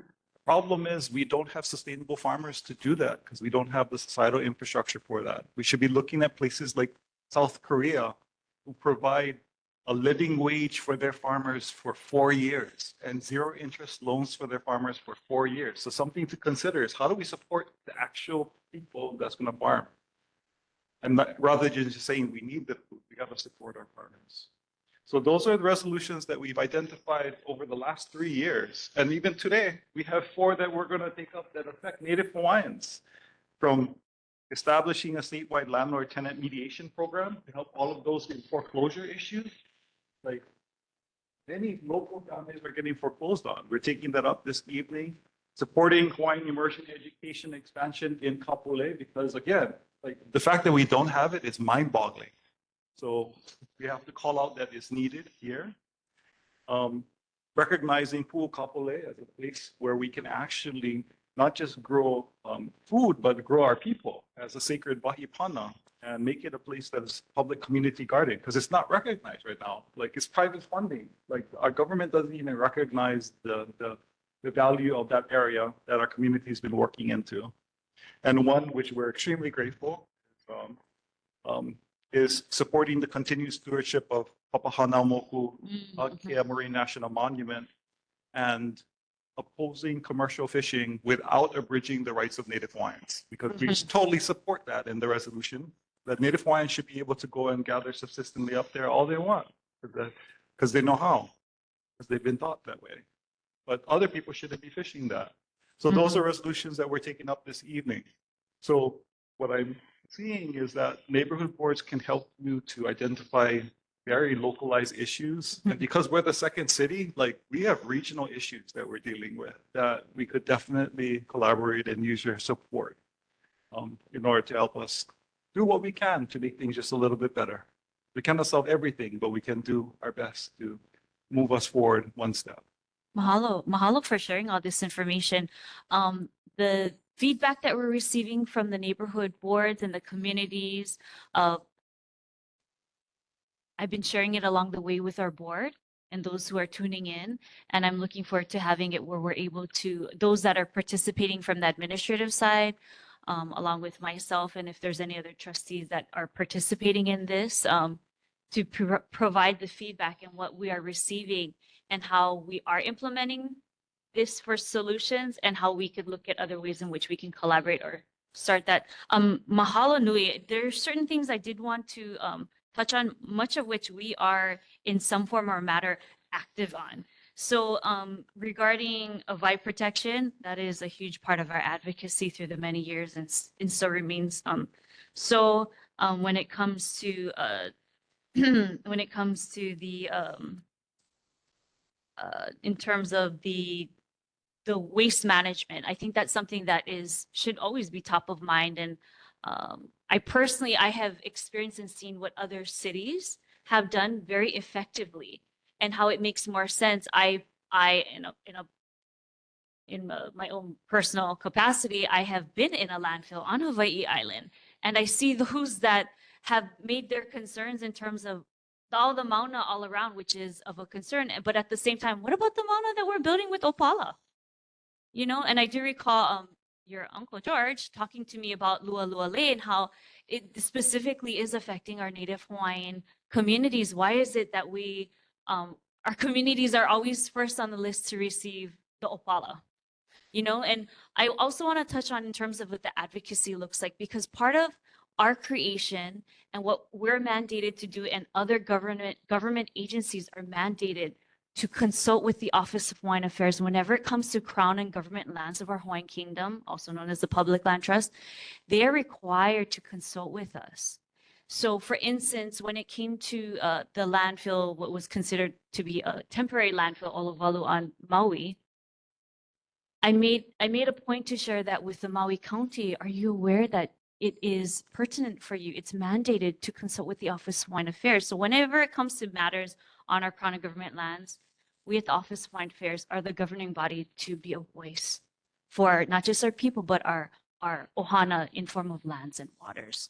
I also wanted to touch on a Papahanaumoku Akea. That remains a big part of what we do, our advocacy and our focus.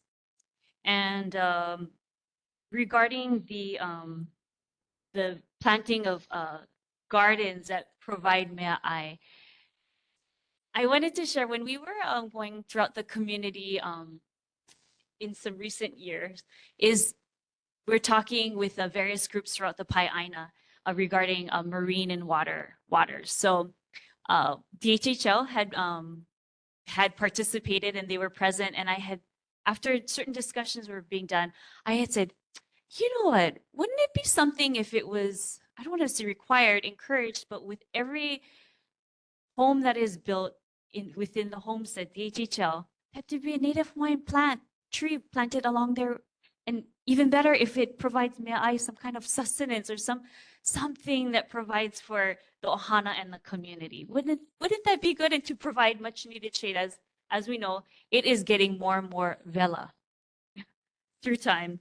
So, and on top of that, when it comes to providing support for our mahi'ai, our farmers, that is something that we actively are a part of in providing a mahi'ai loan program and figuring out best ways and how we can continue to roll this out and sharing with our mahi'ai that are interested in participating. So there's so many things that we provide in terms of grants, sponsorships, loans, and maybe that's something that we can provide as we have this informational mail to share with you, that you can share it with your various community members.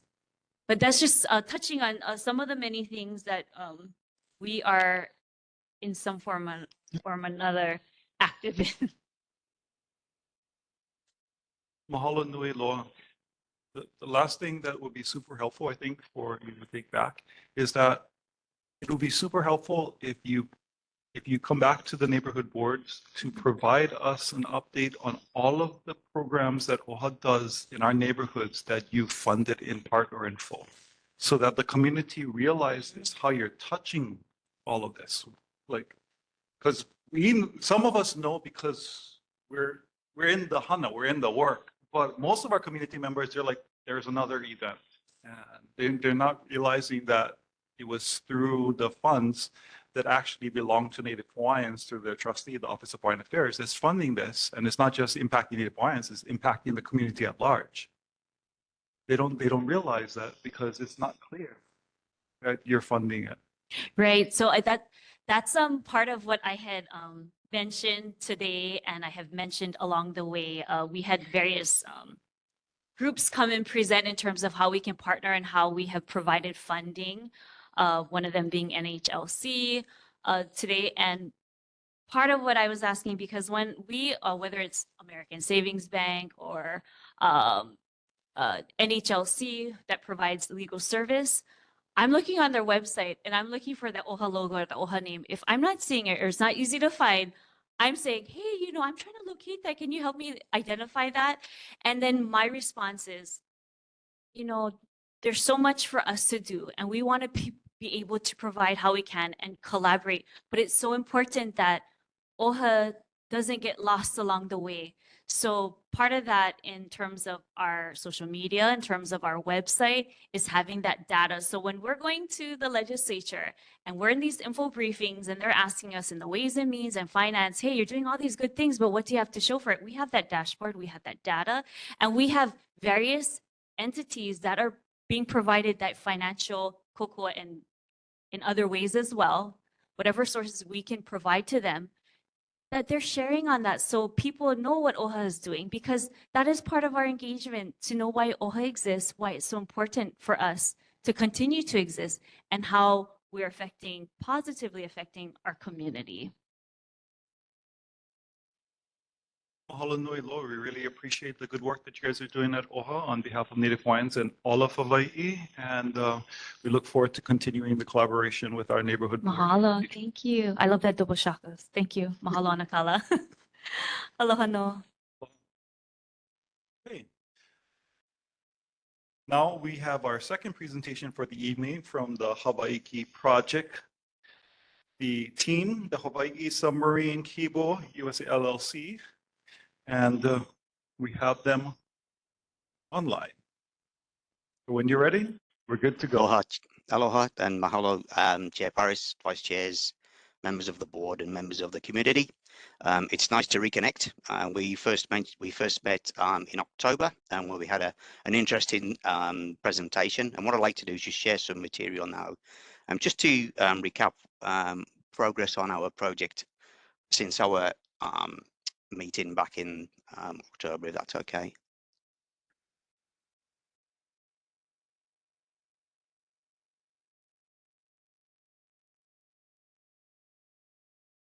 So the meeting we had back in October was quite interesting. We considered it was a heavily technical presentation.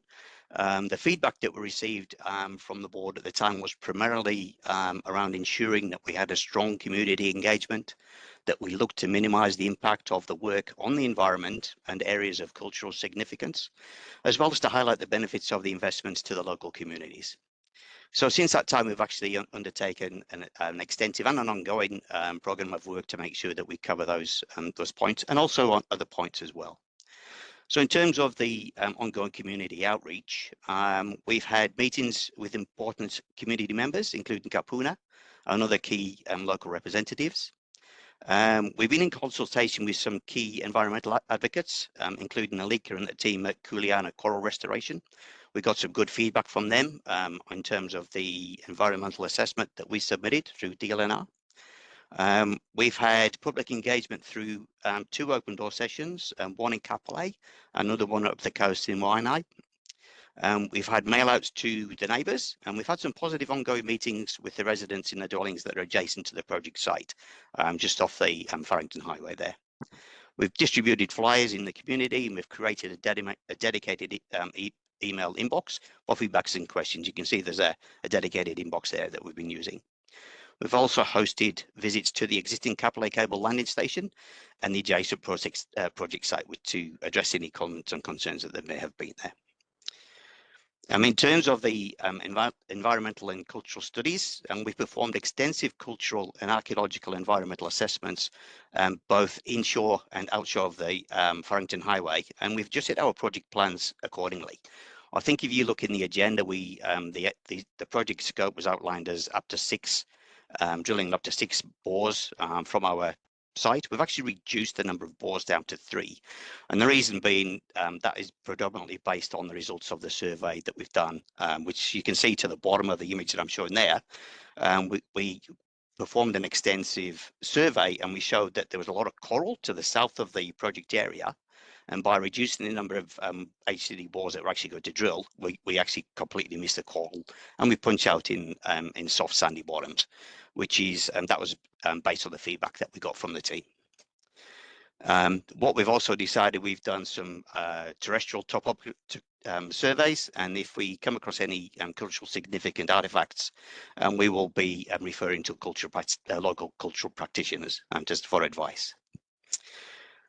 In terms of community support, we've had quite a lot of feedback and guidance on what the best way to do this to be, and we're actually engaging in a scholarship program which is designed to encourage and support the development of local talent. We've yet to confirm what this looks like, but we're exploring potentials through high schools and university programs. So that's an ongoing program of work. You may recall that our October presentation, it was recently referenced during the presentation to the board by Ocean Networks with regards to the Hawaiian Islands fiber link. The 2 projects are actually complementary, and I'll just try and explain why that is in the next slide, if that's okay. So one of the important messages that submarine cables are actually an invisible yet essential infrastructure, and without them, as we saw through the COVID pandemic, it's very difficult for communities, states, and local businesses to actually continue to operate as normal. Our project is actually focused on the first mile, and the first mile is the bit on the left of this slide where we talk about connecting international submarine cables to the Hawaiian Islands. So international submarine cables carry large amounts of data from servers around the world, and Hawaii is currently served by 7 cables that provide connectivity to the United States mainland, or also to Australia and the Pacific Islands. The challenge today is that 2 of those cables are actually reaching their operational limits, and so they're getting old, and it's getting to the point where they're becoming too expensive to maintain. There are other cables that join the Hawaiian Islands are actually close behind as well.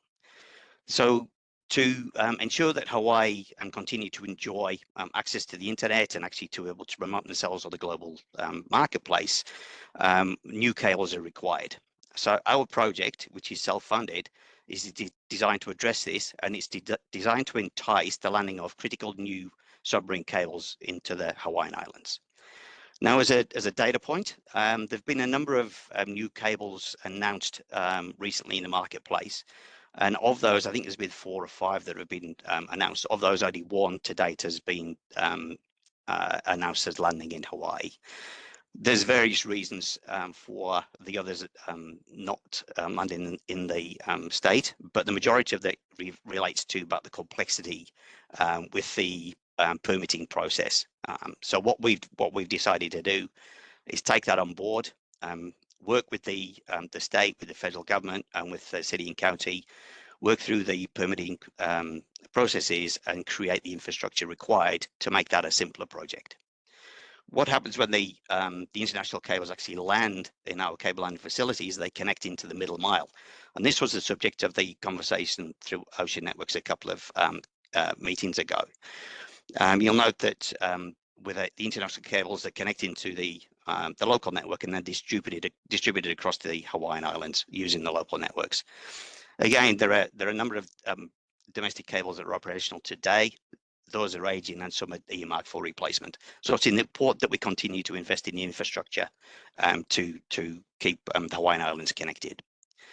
We had a question at the last presentation about, so how does that actually impact the local users? Well, the reality is that the local service providers are responsible for extending those services through to the users, and that can be done either over a fiber optic network, a local fiber optic network, or through the wireless to your mobile handset or whatever. So what we're trying to do is improve the level of service, international connectivity to the Hawaiian Islands through our project. I mentioned before that we our original program looked at 6 bores from our project site. So our project land is on the right of the image here. Kind of looks like Queen Nefertiti's head just on this land. We've reduced the number of bores that we're going to drill to 3, and those are the 3 northernmost that we've shown there. And the reason for that being is they'll be drilling out to about 3,000 feet, and the bores will surface in soft sand. And by doing that, we avoid the coral that was of concern to the Kuleana team. Again, so what the project will benefit Hawaii by maintaining international connectivity. Will provide diversity as well. We've noticed in the Pacific Islands, we've just been talking there about natural disasters. The Kingdom of Tonga has undergone some natural disasters recently with volcanic eruptions, and they found that their international fiber optic cables were cut, which isolated the kingdom from the rest of the globe effectively, and they had to rely on a low speed, low quality satellite communications. By enticing new cables to the state, we provide that diversity to keep the state connected. The program is actually environmentally safe and culturally sensitive. As we mentioned, we've already performed a surveys both near shore and on the land. We've prepared an environment assessment which went through the DLNR process that was published last month, and we did get some feedback and we've addressed the concerns there. The environment assessment is now working its way through DLNR through to the board for approval or finding, hopefully, of findings of no significant interest. We've done cultural impact assessments and cultural resource surveys across both the project sites with nothing identified of concerns yet. The next slide, this is about as technical as this presentation is going to get compared to what we discussed last time. So effectively, the project has 3 main components. We're going to be drilling 3 underground conduits, which will be there to house future telecommunications cables. On our land, which is on the inside of the Farrington Highway, we will be installing a buried vault, which is effectively a beach manhole, which will connect the bores out to the ocean. And will effectively be installing some below ground conduits between the beach manhole and our existing Hawaii cable landing station, which is on the property adjacent. The bores themselves are going to be about 10 inches in diameter, and the drill that we actually install into the drill pipe that we installed into the bores is about 6 inches, so not too big at all. The length of the bore pipe is about 3,000 feet, and it will be around about 60 to 80 feet underneath the Farrington Highway and the Oahu rail and land railroad, and it will be down to a maximum depth of between 130 and 150 feet. And you see on the right-hand side of that picture that the bores are designed to punch up with between about 45 and 70 feet in sands, thereby avoiding the coral ecosystem that's out there at the moment. And I just want to finish off just with a quick slide that kind of shows we currently exist and operate in Kapolei. We own and operate the Hawaii Submarine Cable Landing Station. It's located just off the Farrington Highway. It's been operational since 2018. When the project was first deployed, we had construction services were provided by local businesses. The cable landing station today is staffed by locals employed by DF Fortress. We understand the local conditions, the weather, and especially the traffic. Now, we've had some concerns about traffic management, and our program is actually designed to take that into consideration because we understand that's been quite gnarly of late. And that's the projected update. That's the update that I'd like to present. I'm just wondering if there are any questions or concerns. Thank you very much to the Hawaii Submarine Cable team for the update. Are there any questions, comments, or concerns from fellow board members? I recognize this first Vice Chair Michaela Lindstone. I think you mentioned that you had visits to the Kapolei cable landings. Do you still have visits, or is there a way community members could visit? Absolutely, we can organize a visit for anybody that's interested in a tour of the site. Yes. How do you sign up for a site visit? You can organize that through me. We can sort that out for you.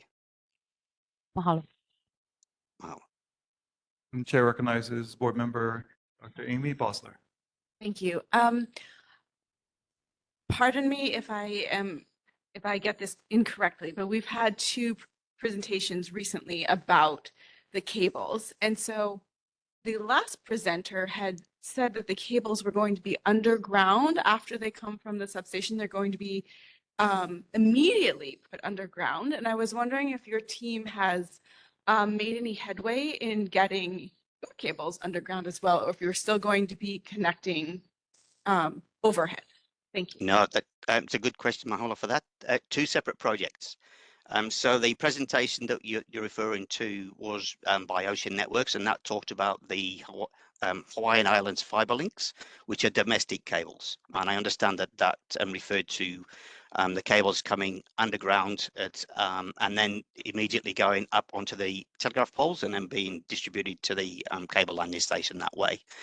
Our project is different. We have bought land adjacent to our existing cable landing station in Kapolei. We will be drilling from that land, so the cables will effectively be going underground directly from our land, and they will pass underground underneath the Farrington Highway, underneath the railroad, the Kahe Beach Park, and then out to about 3,000 feet. They'll be around about 80 feet deep when they go under the highway and the railroad, and there's a maximum depth of around about 150 feet on the ocean bed before they punch out in the ocean floor. Does that help? Yes, thank you. And as we've said before, the cables being underground is very important for our community. Absolutely. So we really appreciate you taking the initiative. Mahalo. Any other questions, comments, or concerns from fellow board members? Any questions, comments, or concerns from the community at large? Okay, Chair recognizes Uncle Frank Gennaro. Yes, Mr. Slesser, Frank Gennaro. Can you give us some idea of the capacity of the cable in terabytes or something greater? I can, yes. So our existing cable, the Hawaii submarine cable, has 67 terabytes of capability. Now that's that cable is what we call a low fiber count cable. It has 3 fiber pairs which connect Hawaii to the US mainland and Hawaii to New Zealand, American Samoa, Tonga, and Australia. And each of those fiber pairs can do up to 16 terabytes of capacity, which is a lot of data that can be shifted as it goes through. Now, there is a change nowadays. The cables that are installed nowadays have got much more fibers installed. It can be anything up to 24 fiber pairs on a submarine cable. So you can see that there's a stepped increase in the amount of capacity that can be accommodated in those fibers. Mahalo. Mahalo. Chair recognizes community member Patrick Watson. Aloha, sir, and thank you for your presentation. I am very active in that area that you're talking about. I'm a surfer and I spend a great deal of time in that water. And I was just curious, what kind of environmental impacts have you experienced in the past with projects of this kind? What are some of the concerns that have been brought up in the past regarding some of this type of work that you perform? And the Kahi power plant that is located very near where you're talking about has issues with these brushes that come out of their outlet, their water outlet, that the scuba divers find and they clean up. The Kahi power plant tries their best to maintain those, but there's a lot of debris and stuff that comes out of their work there. So I just wanted to find out from you, what was your past experience? Any concerns that we should be aware of? No, it's a really good question. So the two installations will be different. From the Kahi power plant, it's actually an outlet. So I understand that they're actually discharging whatever it is from the site. Our bores will actually be sealed until they're ready for use. So there'll be no ingress or egress of any materials whatsoever.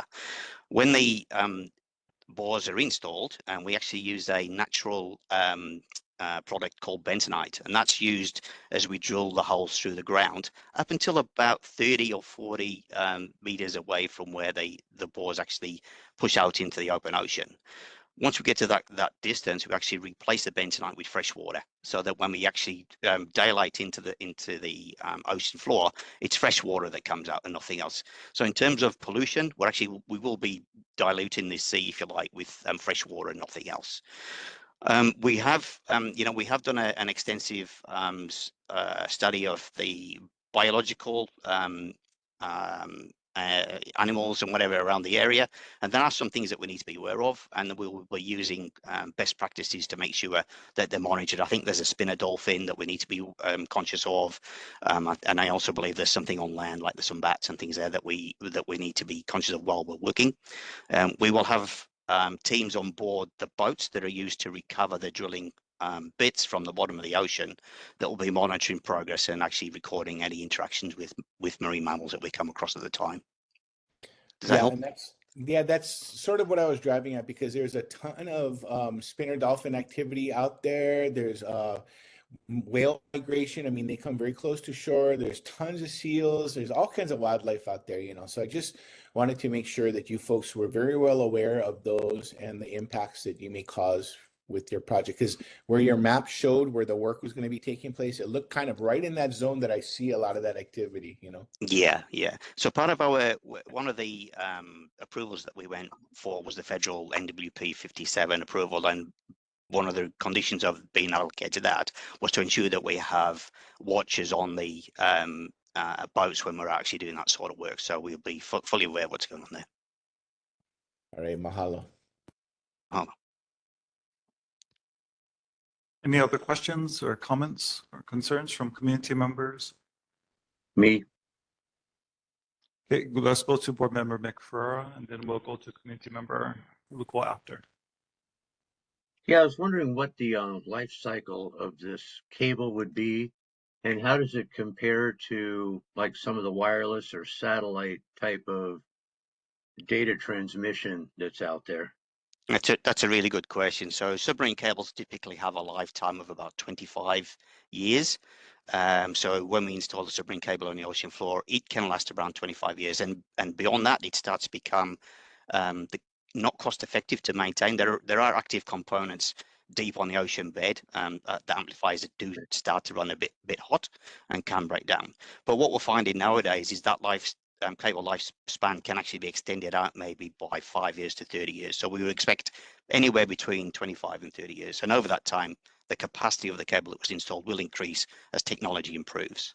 Now, good question about the satellite. So there is I guess a market, an understanding that the world's communications is carried by satellites. Well, it isn't. About 99% of the world's traffic is carried over submarine cables, and the reason for that is purely we're passing information by light through the ocean, and which is a lot quicker than actually passing information through the air. So submarine cables are many factors of time more faster and have much more capacity than satellites. I'd like to say they're cheaper, but to get a satellite into space, it costs a lot of money. But it also costs quite a lot of money to put cables on bottom of the ocean as well. Right, pretty comparable. That's interesting. Thank you very much. Mahalo. Chair recognizes Community Member Dietrich Ufuata Salam. Hey, aloha. I apologize. I'm off island right now, so I don't want to turn on my camera. I'm Guam, doing a workshop right now. But I was wondering if it's possible to your your biological survey and your environmental natural resources survey. Would you be able to share it with the public? So there's yes, there are a couple of opportunities. The actual environment assessment has just closed for public comment. That's currently now moving through DLNR through to BLNR for hopefully a ruling of findings of no significant interest. But there's a subsequent process. We're applying for a conservation district use permit as part of our permit application, and the documents will be available then for comment and review. So yes, there will be an opportunity, and I can make that link available to you when it becomes available. Thank you. Not this. I mean, yes, of course, we want to see the environmental assessment itself, but the survey that was done, the one that counts the amount, the species, the amount of species, and the diversity and so forth of the different types of algae, fish, and so forth, and coral and everything. Because right now we're doing restoration out there, and we'd like to see what your numbers are, and because as far as we know, like, we got some really old surveys, and if you got some new numbers, then that'll be some things that we'd like to see if it can help inform our work, or if you're using the older numbers that we're using. You know what I'm saying? Absolutely. So why do we connect offline, and Yeah. I'll see what I can share with you. Well, absolutely. Okay. And then the other thing is that for the cultural impacts, I see a couple instances where it says a recommendation of findings of no cultural impacts no cultural impacts will be no adverse impacts, or nothing will be affected. And I don't know if that really sits well with me, only because there's a lot of diving and fishing up and down that area. And so yeah, there's a lot of marine subsistence activity there. And so I think it would be good if there was discussion with the community and the users, and then maybe then we could all agree that there's no impacts. But if there's no discussion with the actual fishermen and divers and all that, then I think it's kind of unfair to say that whatever drilling or disturbance out there is going to be no impacts.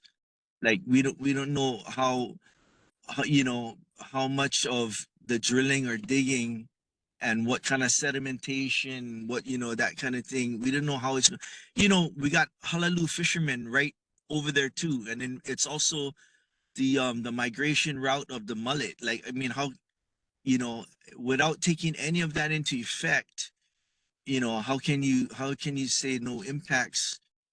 And then we're taking care of the fishing shrine over there too, and taking care of the dryland, reforestation in that area. So I mean, there's a lot more. And by the way, I appreciate that. I don't know who put my brother's name and my name on there, but our name shouldn't be on there. And thank you for putting our name there. But, like, I think maybe our name should be put off because we weren't interviewed for this. Like Yes, maybe put you were recommended by one of the local representatives. We do apologise for taking creative no, license on that's there. yeah. Thank you, thank you. But I mean, you interviewed Uncle Shad and Uncle Blackie and the Birches, so like maybe you should have put their name because like maybe like what I'm saying. I Yeah. mean, with all due respect, like I thank you, I appreciate it, but like no one came and spoke with us, and we'd be more willing to speak with you guys, and I could have mentioned these things to you. So, I mean, I'm sure it's not ill intention, but I'm just saying. So, yeah, maybe we can talk stories some more. But those are just some of my thoughts. There's a lot of turtle. Turtles growing up in that area. The big mama turtle, I keep remembering. So, and then, and one more thing, above that property, on top that little hill, and that's also with your property.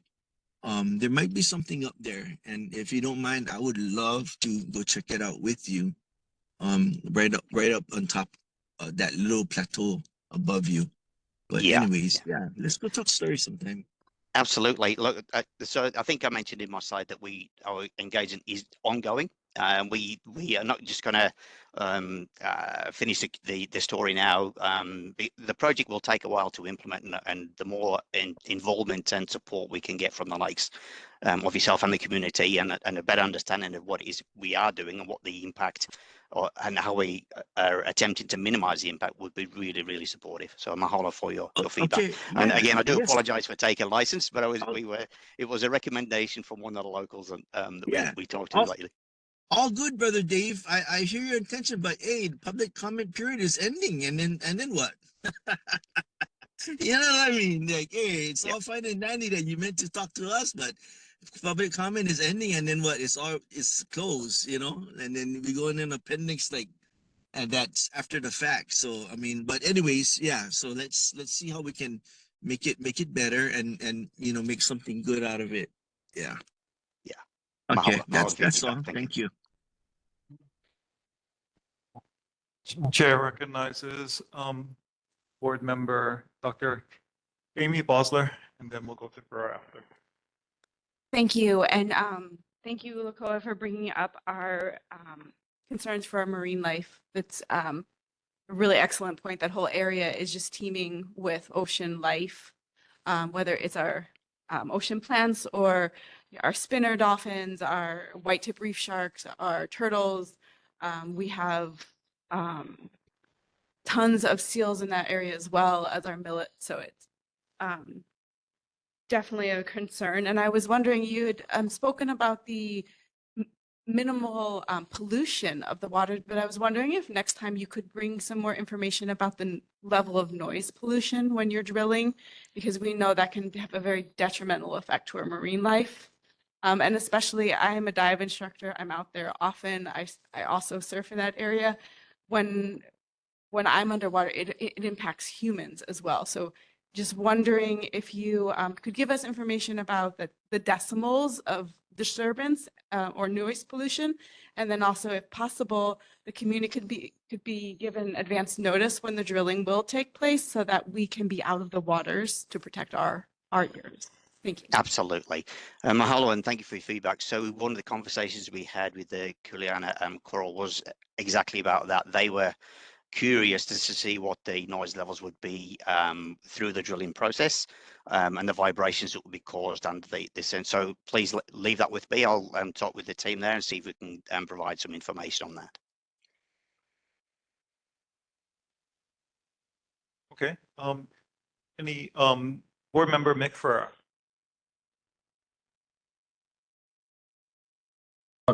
I put my hand down. You already answered my question. Thank you. No problem. Any other questions, comments, or concerns from community members? Chair recognizes Second Vice Chair Dr. Keone Dudley. I just want to say that it was really quite difficult to understand you an awful lot of the things that you said tonight. And I would really encourage you to come in person to the neighborhood board in the future. Mahalo for that.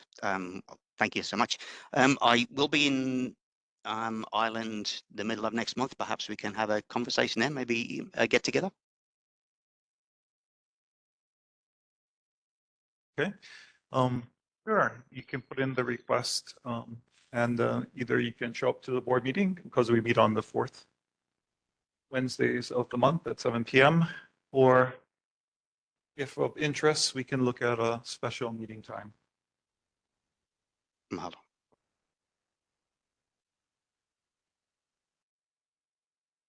Any other questions, comments, or concerns from the community members or from the board members? Okay. Seeing none, to also let you know, and the community at large, is that while the EA process has limitations for public input, the neighborhood board has been asked by various agencies to comment on the EA, so that we will provide our comments to the requesting agencies and also to the developer as well as we continue the process of seeing how we can make this as successful a project as possible and addressing our community's concerns. Mahalo. There are two things that come to mind after in your presentation and sharing for myself. The first was you said that your organization is contemplating providing a scholarship to community members. If we could get details on what that entails, amount levels, regional or specific restrictions to where they live.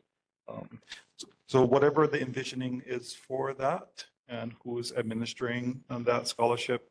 And the second is in the conversations you've already had with community members, including other organizations that help to care for the area, have you already spoken to not mitigation efforts for the potential harms, but enhancement efforts? Have you talked about reef restoration or any type of give back in order to actually make the environment better? Not saying that you caused any problem, because that would be mitigation, but as a community give back, is your organization contemplating enhancements for the flora, fauna in reforestation or in reef health?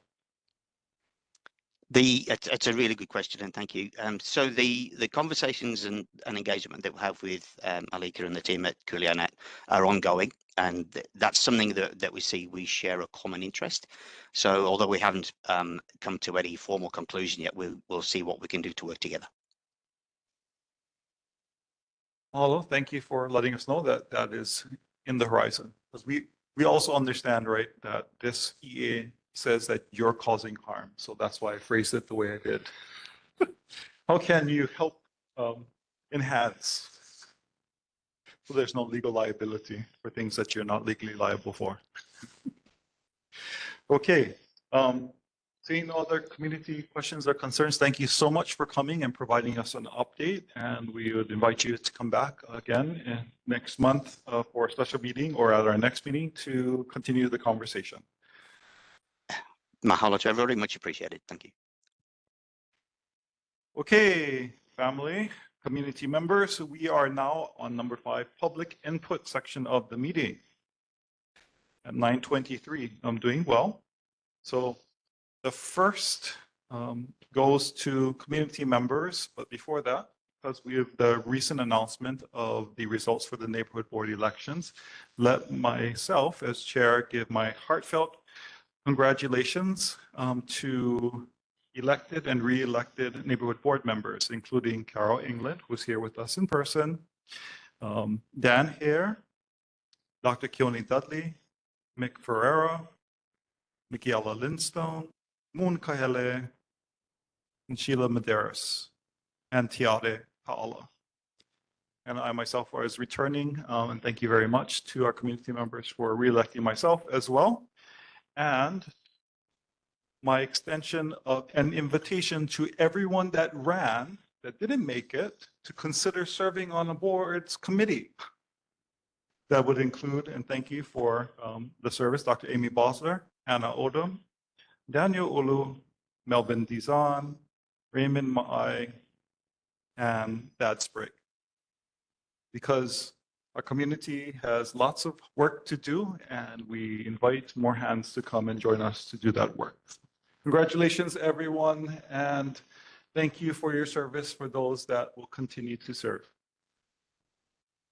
Now with that, I invite community members to provide public input on any agenda item or any comments, questions, or concerns.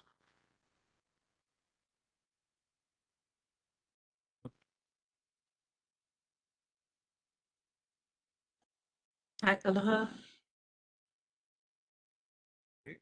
Aloha, any community members wishing to go before we go to the electeds or their representatives? Okay, come on up. Welcome up, community member and board member elect Carol England. Hello, thank you again. And basically, I wanted to just report on starting June 1st, all the way through August 1st. There is Kaukau for Keiki here in Kapolei, and it's going to be held behind Costco at the Carpenters Training Center. It's every Monday from 9 to 11.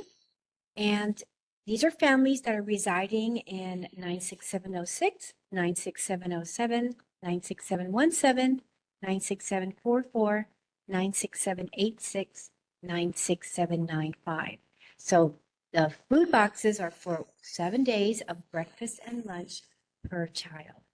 So if you know anybody that is wanting extra help with this food, as long as they live in these areas, they can just go to Food for Keiki at hawaiifoodbank.org to get the registration.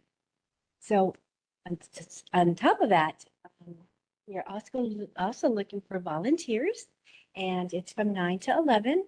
And Project Nehemiah is putting it together, and I have a little small group. I used to represent Rotary, but now I have the Kahi Au Hui, and we are just volunteers in the community that just want to give back. So if you're interested in joining us, it's 9 to 11, and you can reach out to Project Nehemiah or Carol_Hawaii at Instagram. Any questions? So it's anybody that has kids between the ages of 1 through 18, they're eligible to get these food boxes. Paulo, any questions from community members given the announcement from our board member elect Carol England? Okay. Seeing none, thank you so much for the announcement. Any other community members? Hearing none, let's go to Council Member Kupola's representative. Good evening, Chair Paris. I apologize for the early jump. Thank you so much, distinguished board, for letting me be here today. I only have one item to report today. We are wanting to say that we had hosted a wonderful public safety town hall meeting this past May 7th at Honouliuli. So with the Public West Side safety meeting, we have been co-hosted with State Rep Mike Gabbard along with Representative Diamond Garcias. Thank you so much for them for being there to support the cause. We had DTS and HPD there. They came to assist more information for those who have questions in reference to stoplight updates, school safety, e-bikes, and e-motorcycles. So we wanted to just let you all know we had ran a very successful event, and it's also been filmed by Olelo. You can feel free to go ahead and watch it on channel 53. And if anyone isn't looking for any type of Q&A questions from that town hall meeting, feel free to go ahead and reach out to me, and I can be able to email that out to you all. Mahalo for the report. And no worries about jumping the gun. There's only had one community member before you. Oh, and I have a quick question. When was that Kiki? Sorry, I only got when. Is it this next week, Wednesday? I'm so sorry about that, Carol. Yeah, come on back. Hi. So for the Kaukau for Keiki, it's every Monday, Every 9 Monday. to 11. Yes. I appreciate it. Thank you. Welcome. And I am open for any questions. Any questions, comments, or concerns for Council Member Tupola? Seeing none, mahalo nui, and thank you for circulating the public safety public policy for 2025, addressing many of the issues of our community. So super awesome. Good job. Yeah. Of course, feel free to reach out for any other questions. But congratulations again, everyone on the board. Let's go now to U.S. Congressman Ed Case's office. Lord Nestor is here with us this evening. Aloha. Aloha, Chair Paris, members of the board. I also want to offer, on behalf of the Congressman, his congratulations to the electeds and to the re-electeds. I guess the new term starts actually in July, but congratulations. Commend you for your public service. Mr. Chairman, the Congressman's second quarter neighborhood board report was dropped in the chat. I believe it also was sent to the chairs online last week. I'm not sure if you got it, Mr. Chairman.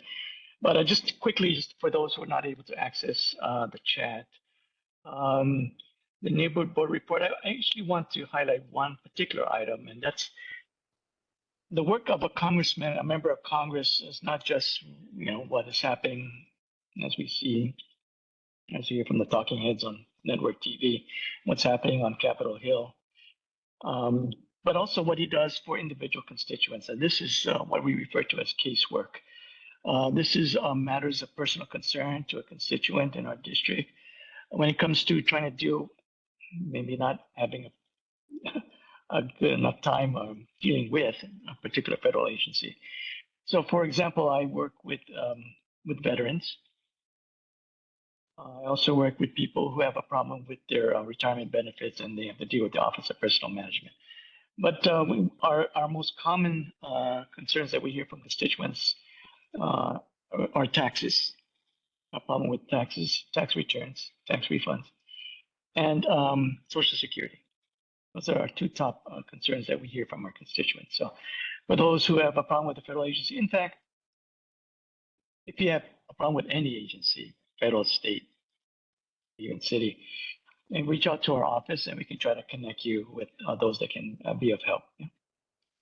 For the first quarter of this year, the first 3 months of 2025, we dealt with 443 such cases from constituents. So our office is busy in dealing with particular concerns.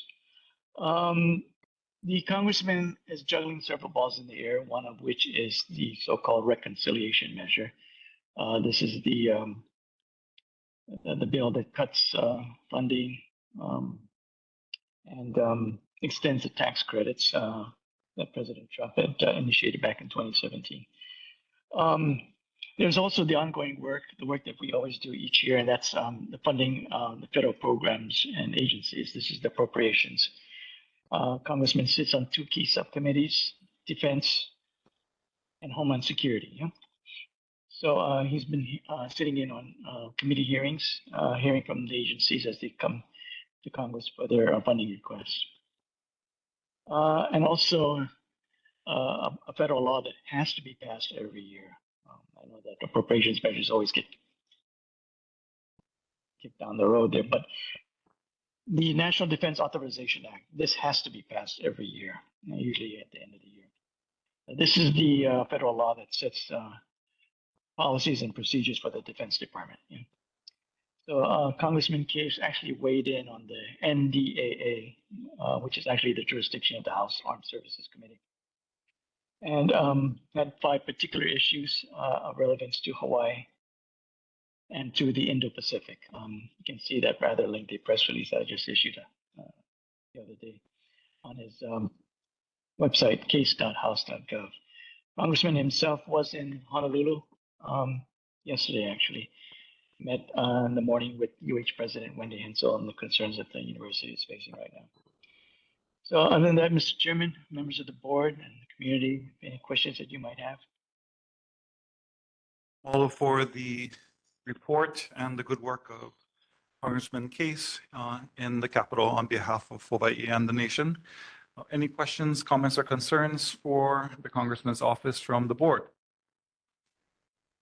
Any questions, comments, or concerns from the community at large? Seeing none, keep on keeping on, and our best wishes and well wishes and good thoughts and Mana as they work on reconciliation. Thank you, Mr. Chair. Okay.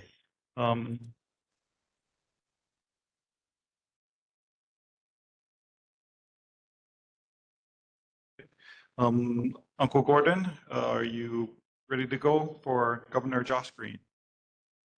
I am, if you can hear me. Yes, we hear you and see you this time. Great, cool. Aloha. Aloha to you. Good evening, Chair, board members, fellow West Oahu residents. Wanted to speak to you about just two quick things. I know it's been a long evening already. First of all, like Nestor, I wanted to congratulate everyone for who won their elections, and will be back at it again next month. And especially to those of you who are not going to be with us, are leaving the board next month. Thank you. You folks work very hard. You folks are very diligent, and you've earned my appreciation for sure, for the good work that you folks do. Again, just two things I wanted to talk to you about. First off, as I do most months, here's the, oops, where is it? The governor's monthly newsletter. This month's newsletter is headed by an article regarding the Kuile Place project that came up in the Makakilo Mo'ili area. It's 1,000 units for sale to Gap Group households. And so the goal of this project is to try to get middle income folks to not leave these islands. We want to try and get as many people as we can to stay. They've priced themselves out of rentals, both of the market and assisted rentals, and these units are for them. And 85% of them have already been sold. I know the project did draw some concerns, but I think overall, you know, it's going to help a lot of people in town finally get home ownership. So I wanted to mention that groundbreaking took place a few weeks ago. Second, as you may have seen yesterday, Governor Josh Green's office. He's representing. Hi. Yesterday, the governor signed the green fee, which of course is sort of an impact fee that is going to be assessed on hotel rooms. It's sort of an addition to the existing hotel room tax. The whole idea is to bring revenue from a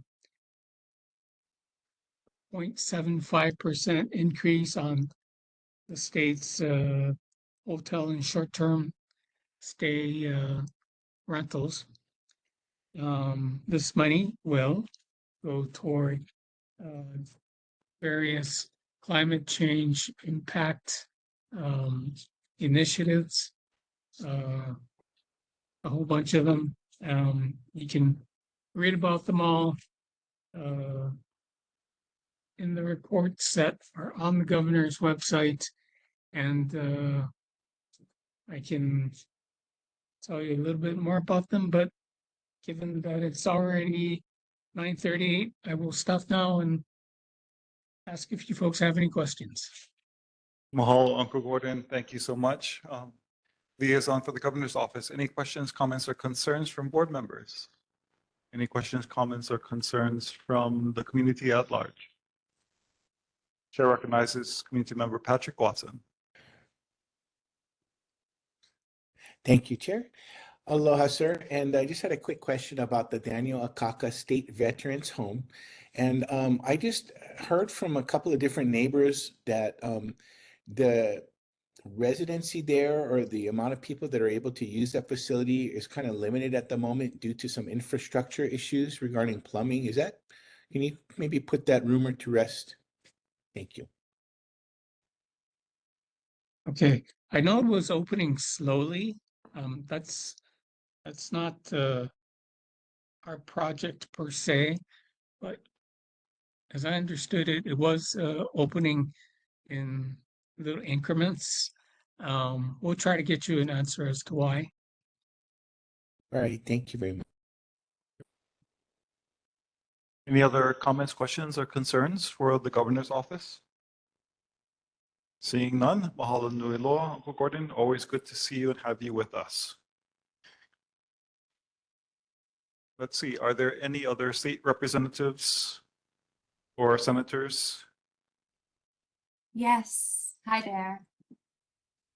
Aloha board and community members. Aloha, Melanie June for Senator Yes, Gabbard's hi office. there. Aloha, Yes, I'm welcome. Melanie June. I'm Senator Gabbard's community liaison. And congratulations to the board on their re-elections. The senator sends his best. He is currently recovering from thyroid surgery that he had last week, where they took out a large tumor.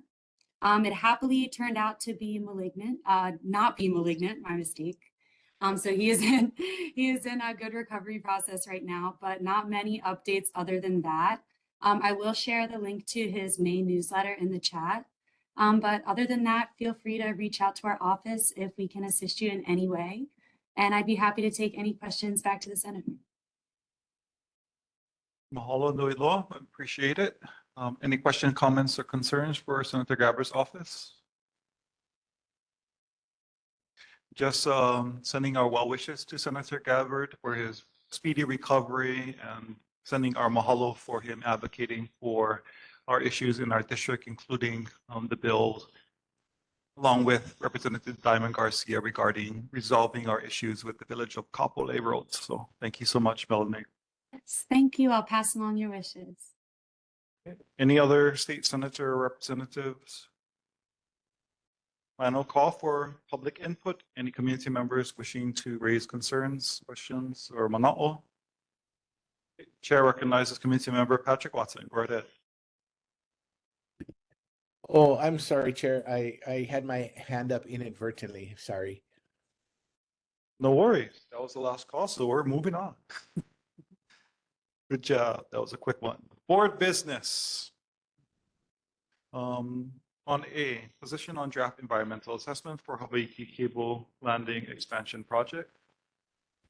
Chair recognizes Michaela Lindstone. Chair, I recommend that we defer. The recommendation is to defer, including for time reasons. Is there any objection to deferring the matter? Okay. Dr. These seconds, and we are contemplating deferring. Is there anyone wishing to testify on this matter? Public testimony on draft environmental assessment for Hawaii Cable Landing Expansion Project, going once, going twice, going three times. Any discussion, board members, on the deferral? Hearing no discussion, all in favor, say aye. Any opposed, say ole. Any abstentions, say kanaloa. Hearing none, chair calls it unanimous, and it is been deferred to next month's agenda. And the community will have an opportunity to testify again next month. And if you can't get here in person, please remember that you can always send testimony on the agenda items, just clicking on the written testimony number 6, meeting rules and guidelines number, and you can find it on the city's website. So now let's get to the next item on agenda. Identification of pet-friendly parks. That context, we did receive a letter from the Department of Parks asking our neighborhood board to consolidate recommendations from the community for where we could have pet-friendly parks. And this includes where to put in new fencing potentially for existing parks, and identifying parks that we would like to potentially create for pets in specific that are non-existent. So At this time, I will ask the board that we will do an intake of recommendations, and then there's no objection. We'll defer this matter to next month because they asked us to do the input collection over 2 months. So we'll just intake recommendations at this time. We'll not vote on anything. We'll just take recommendations, and then we'll vote on the recommendations at next month. Is there any objection to doing an intake? Hearing none, Chair calls it unanimous consent. So at this time, any members from the public wishing to testify on the matter or chat a recommendation, or any board members wishing to provide recommendations, now is the time.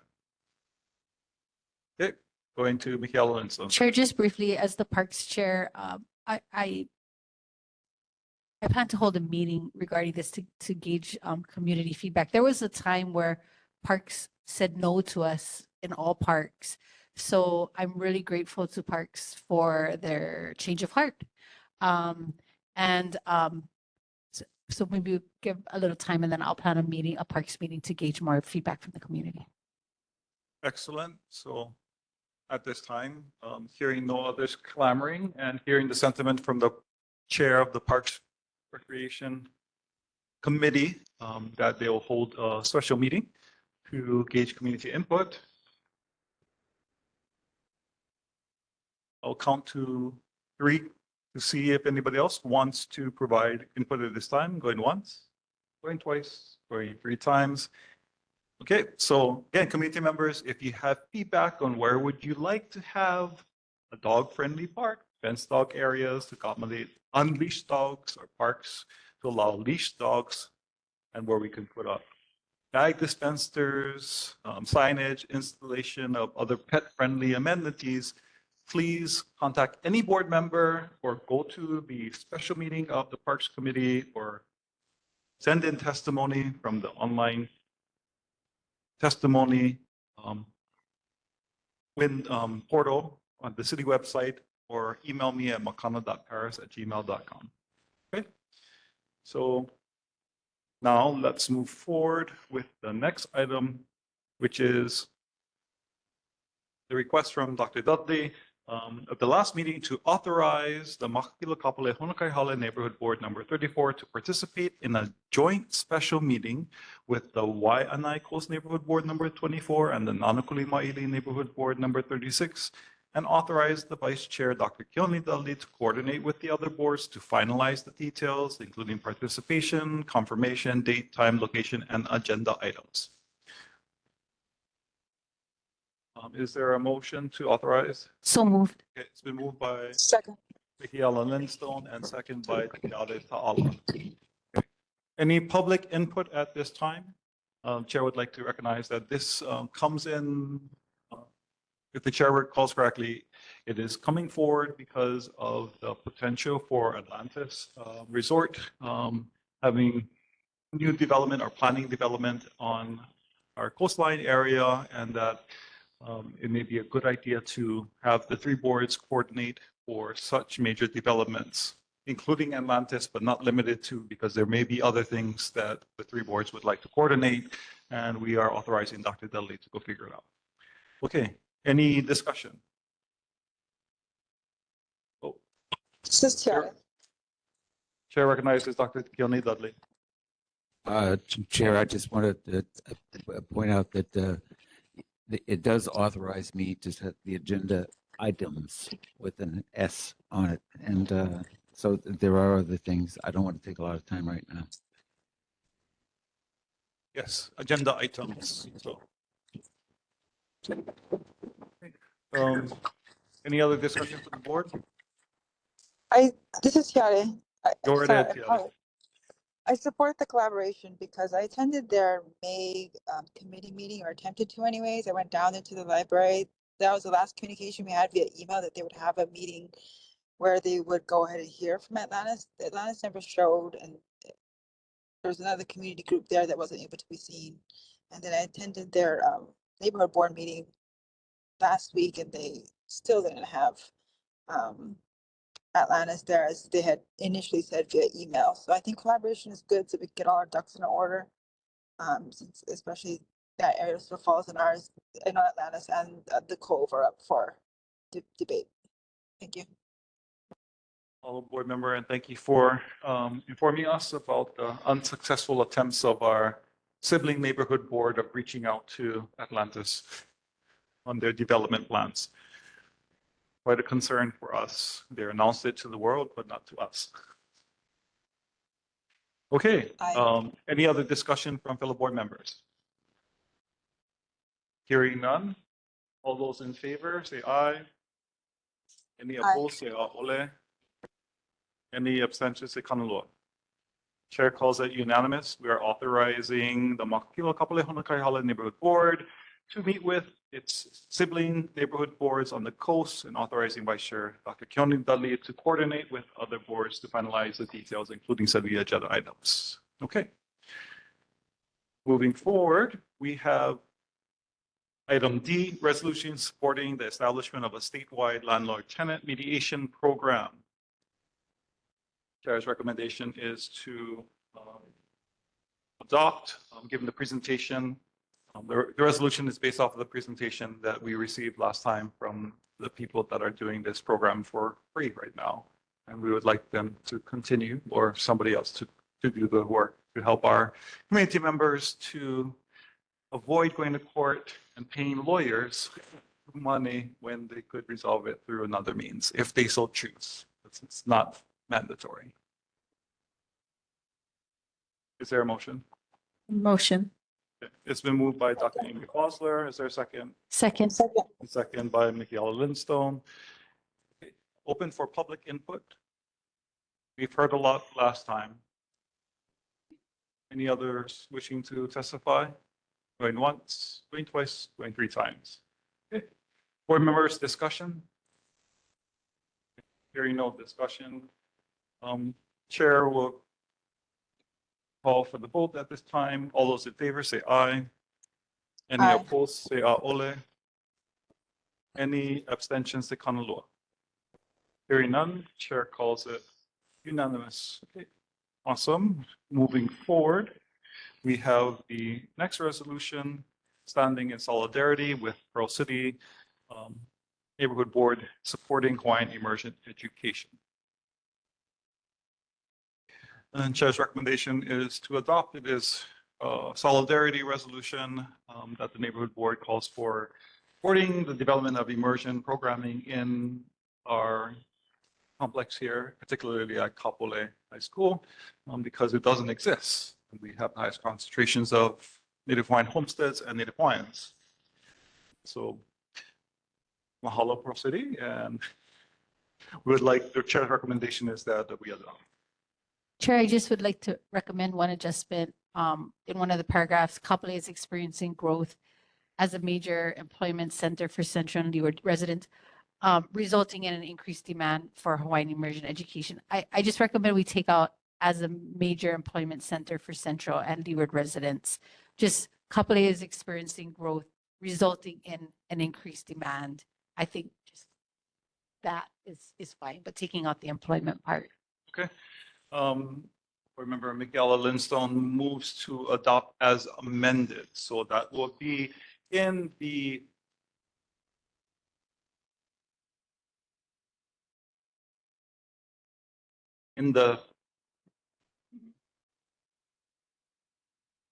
one, two, three, four, six, in the six whereas clause in the preamble of the resolution, striking the words as a major employment center for Central and Leeward residents. And the second is from Dr. Dudley? No. Okay. Second, we need a second to entertain. Dr. Amy Bosler, seconds. Okay.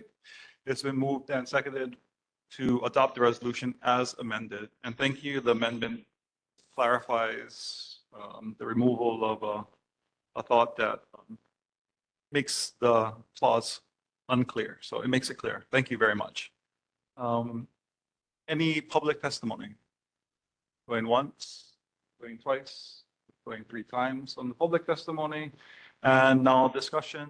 Chair goes to Dr. Keone Dudley. Go right ahead. I too have a problem with paragraph 6 And I think that there's nowhere in the resolution that it talks about Kapolei area having the greatest concentration of Native Hawaiians, perhaps in the world. And I would prefer to see this changed to read, whereas Kapolei, with its several Hawaiian homestead communities, has one of the greatest concentrations of Native Hawaiian residents in the world, results in an increased demand and so forth. So Dr. Dudley is proposing an amendment to put in the that 6 whereas clause. I will take it procedurally as a quote unquote friendly amendment, which means that the original mover, the move on, and the second has to agree. So it will eventually become your motion. Is that all right? If there's no objection, the move on agrees, the second agrees. Okay. The reason why we're doing that is so we don't do an amendment to the amendment. Right on. So this is how we craft a resolution with 9 members at 9:45 p.m. at night at Kapolei Hale. So the 6 whereas clause will now read, whereas Kapolei, Dr. Dudley, with its several Hawaiian homestead communities, has one of the greatest concentrations of Native Hawaiian residents in the world. And this results in an increased demand for Hawaiian immersion education opportunities for K-12 students from these communities. Awesome. Well, any discussion from the board? I just want to say that I think this is really beautifully written resolution, and it's vitally important for our community and our schools, especially in this time where anything that resembles diversity is under attack. It's really important that we are supporting our Hawaiian immersion and saying, no, this is not diversity and inclusion. This is our community. This is not something that can be taken away or politicized. And as the resolution talks about, our Hawaiian language is our official second language. So it is very important that we are protecting the knowledge. So thank you. Okay. Mahalo. Any other board members? Thank you, Dr. Bosler. Hearing no other board members wishing to discuss at this time, all those in favor of adopting the resolution standing in solidarity with Neighborhood Board number 21 in supporting Hawaiian immersion education as amended, say aye. Aye. Any opposed, say a'ole. Any abstentions, say kanalua. Okay. Hearing none, the resolution is adopted as amended. Okay. Now, because of the time, we will refer resolution opposing the opening of Papahanaumoku Marine National Monument to commercial fishing to the next month, along with resolution H supporting the protection of Pacific Island Heritage Marine National Monument. At this time, we will do a 1 minute. We will do a minute for any member requests for future agenda items. Board members? Okay, hearing none, I will entertain future agenda items via email or offline. And now we go to the board announcement for the evening, which is the next scheduled meeting. The regular meeting for the Makakilo Kapolei Honokai Hale Neighborhood Board will be on Wednesday, June 25th, 2025 at 7 p.m. at Kapolei Hale, conference rooms A and hopefully B, and online via WebEx. And that concludes the evening, everyone, and with grand mahalo and aloha. Yes, Dr. Dudley. Mr. Chair, I just, before we close, want to comment about Dr. Amy Bosler and I do want to say that I think that she has been an outstanding member, and I think it's a very great loss to the board to lose her. And I want to thank her for everything she's done for us this year. Mahalo, Dr. Amy Bosler. And again, remember, we could still use your help on committees, including the holiday committee that you recommended. And with that, the meeting is adjourned. Mahalo, malama pono. You have a wonderful night. Fo malie.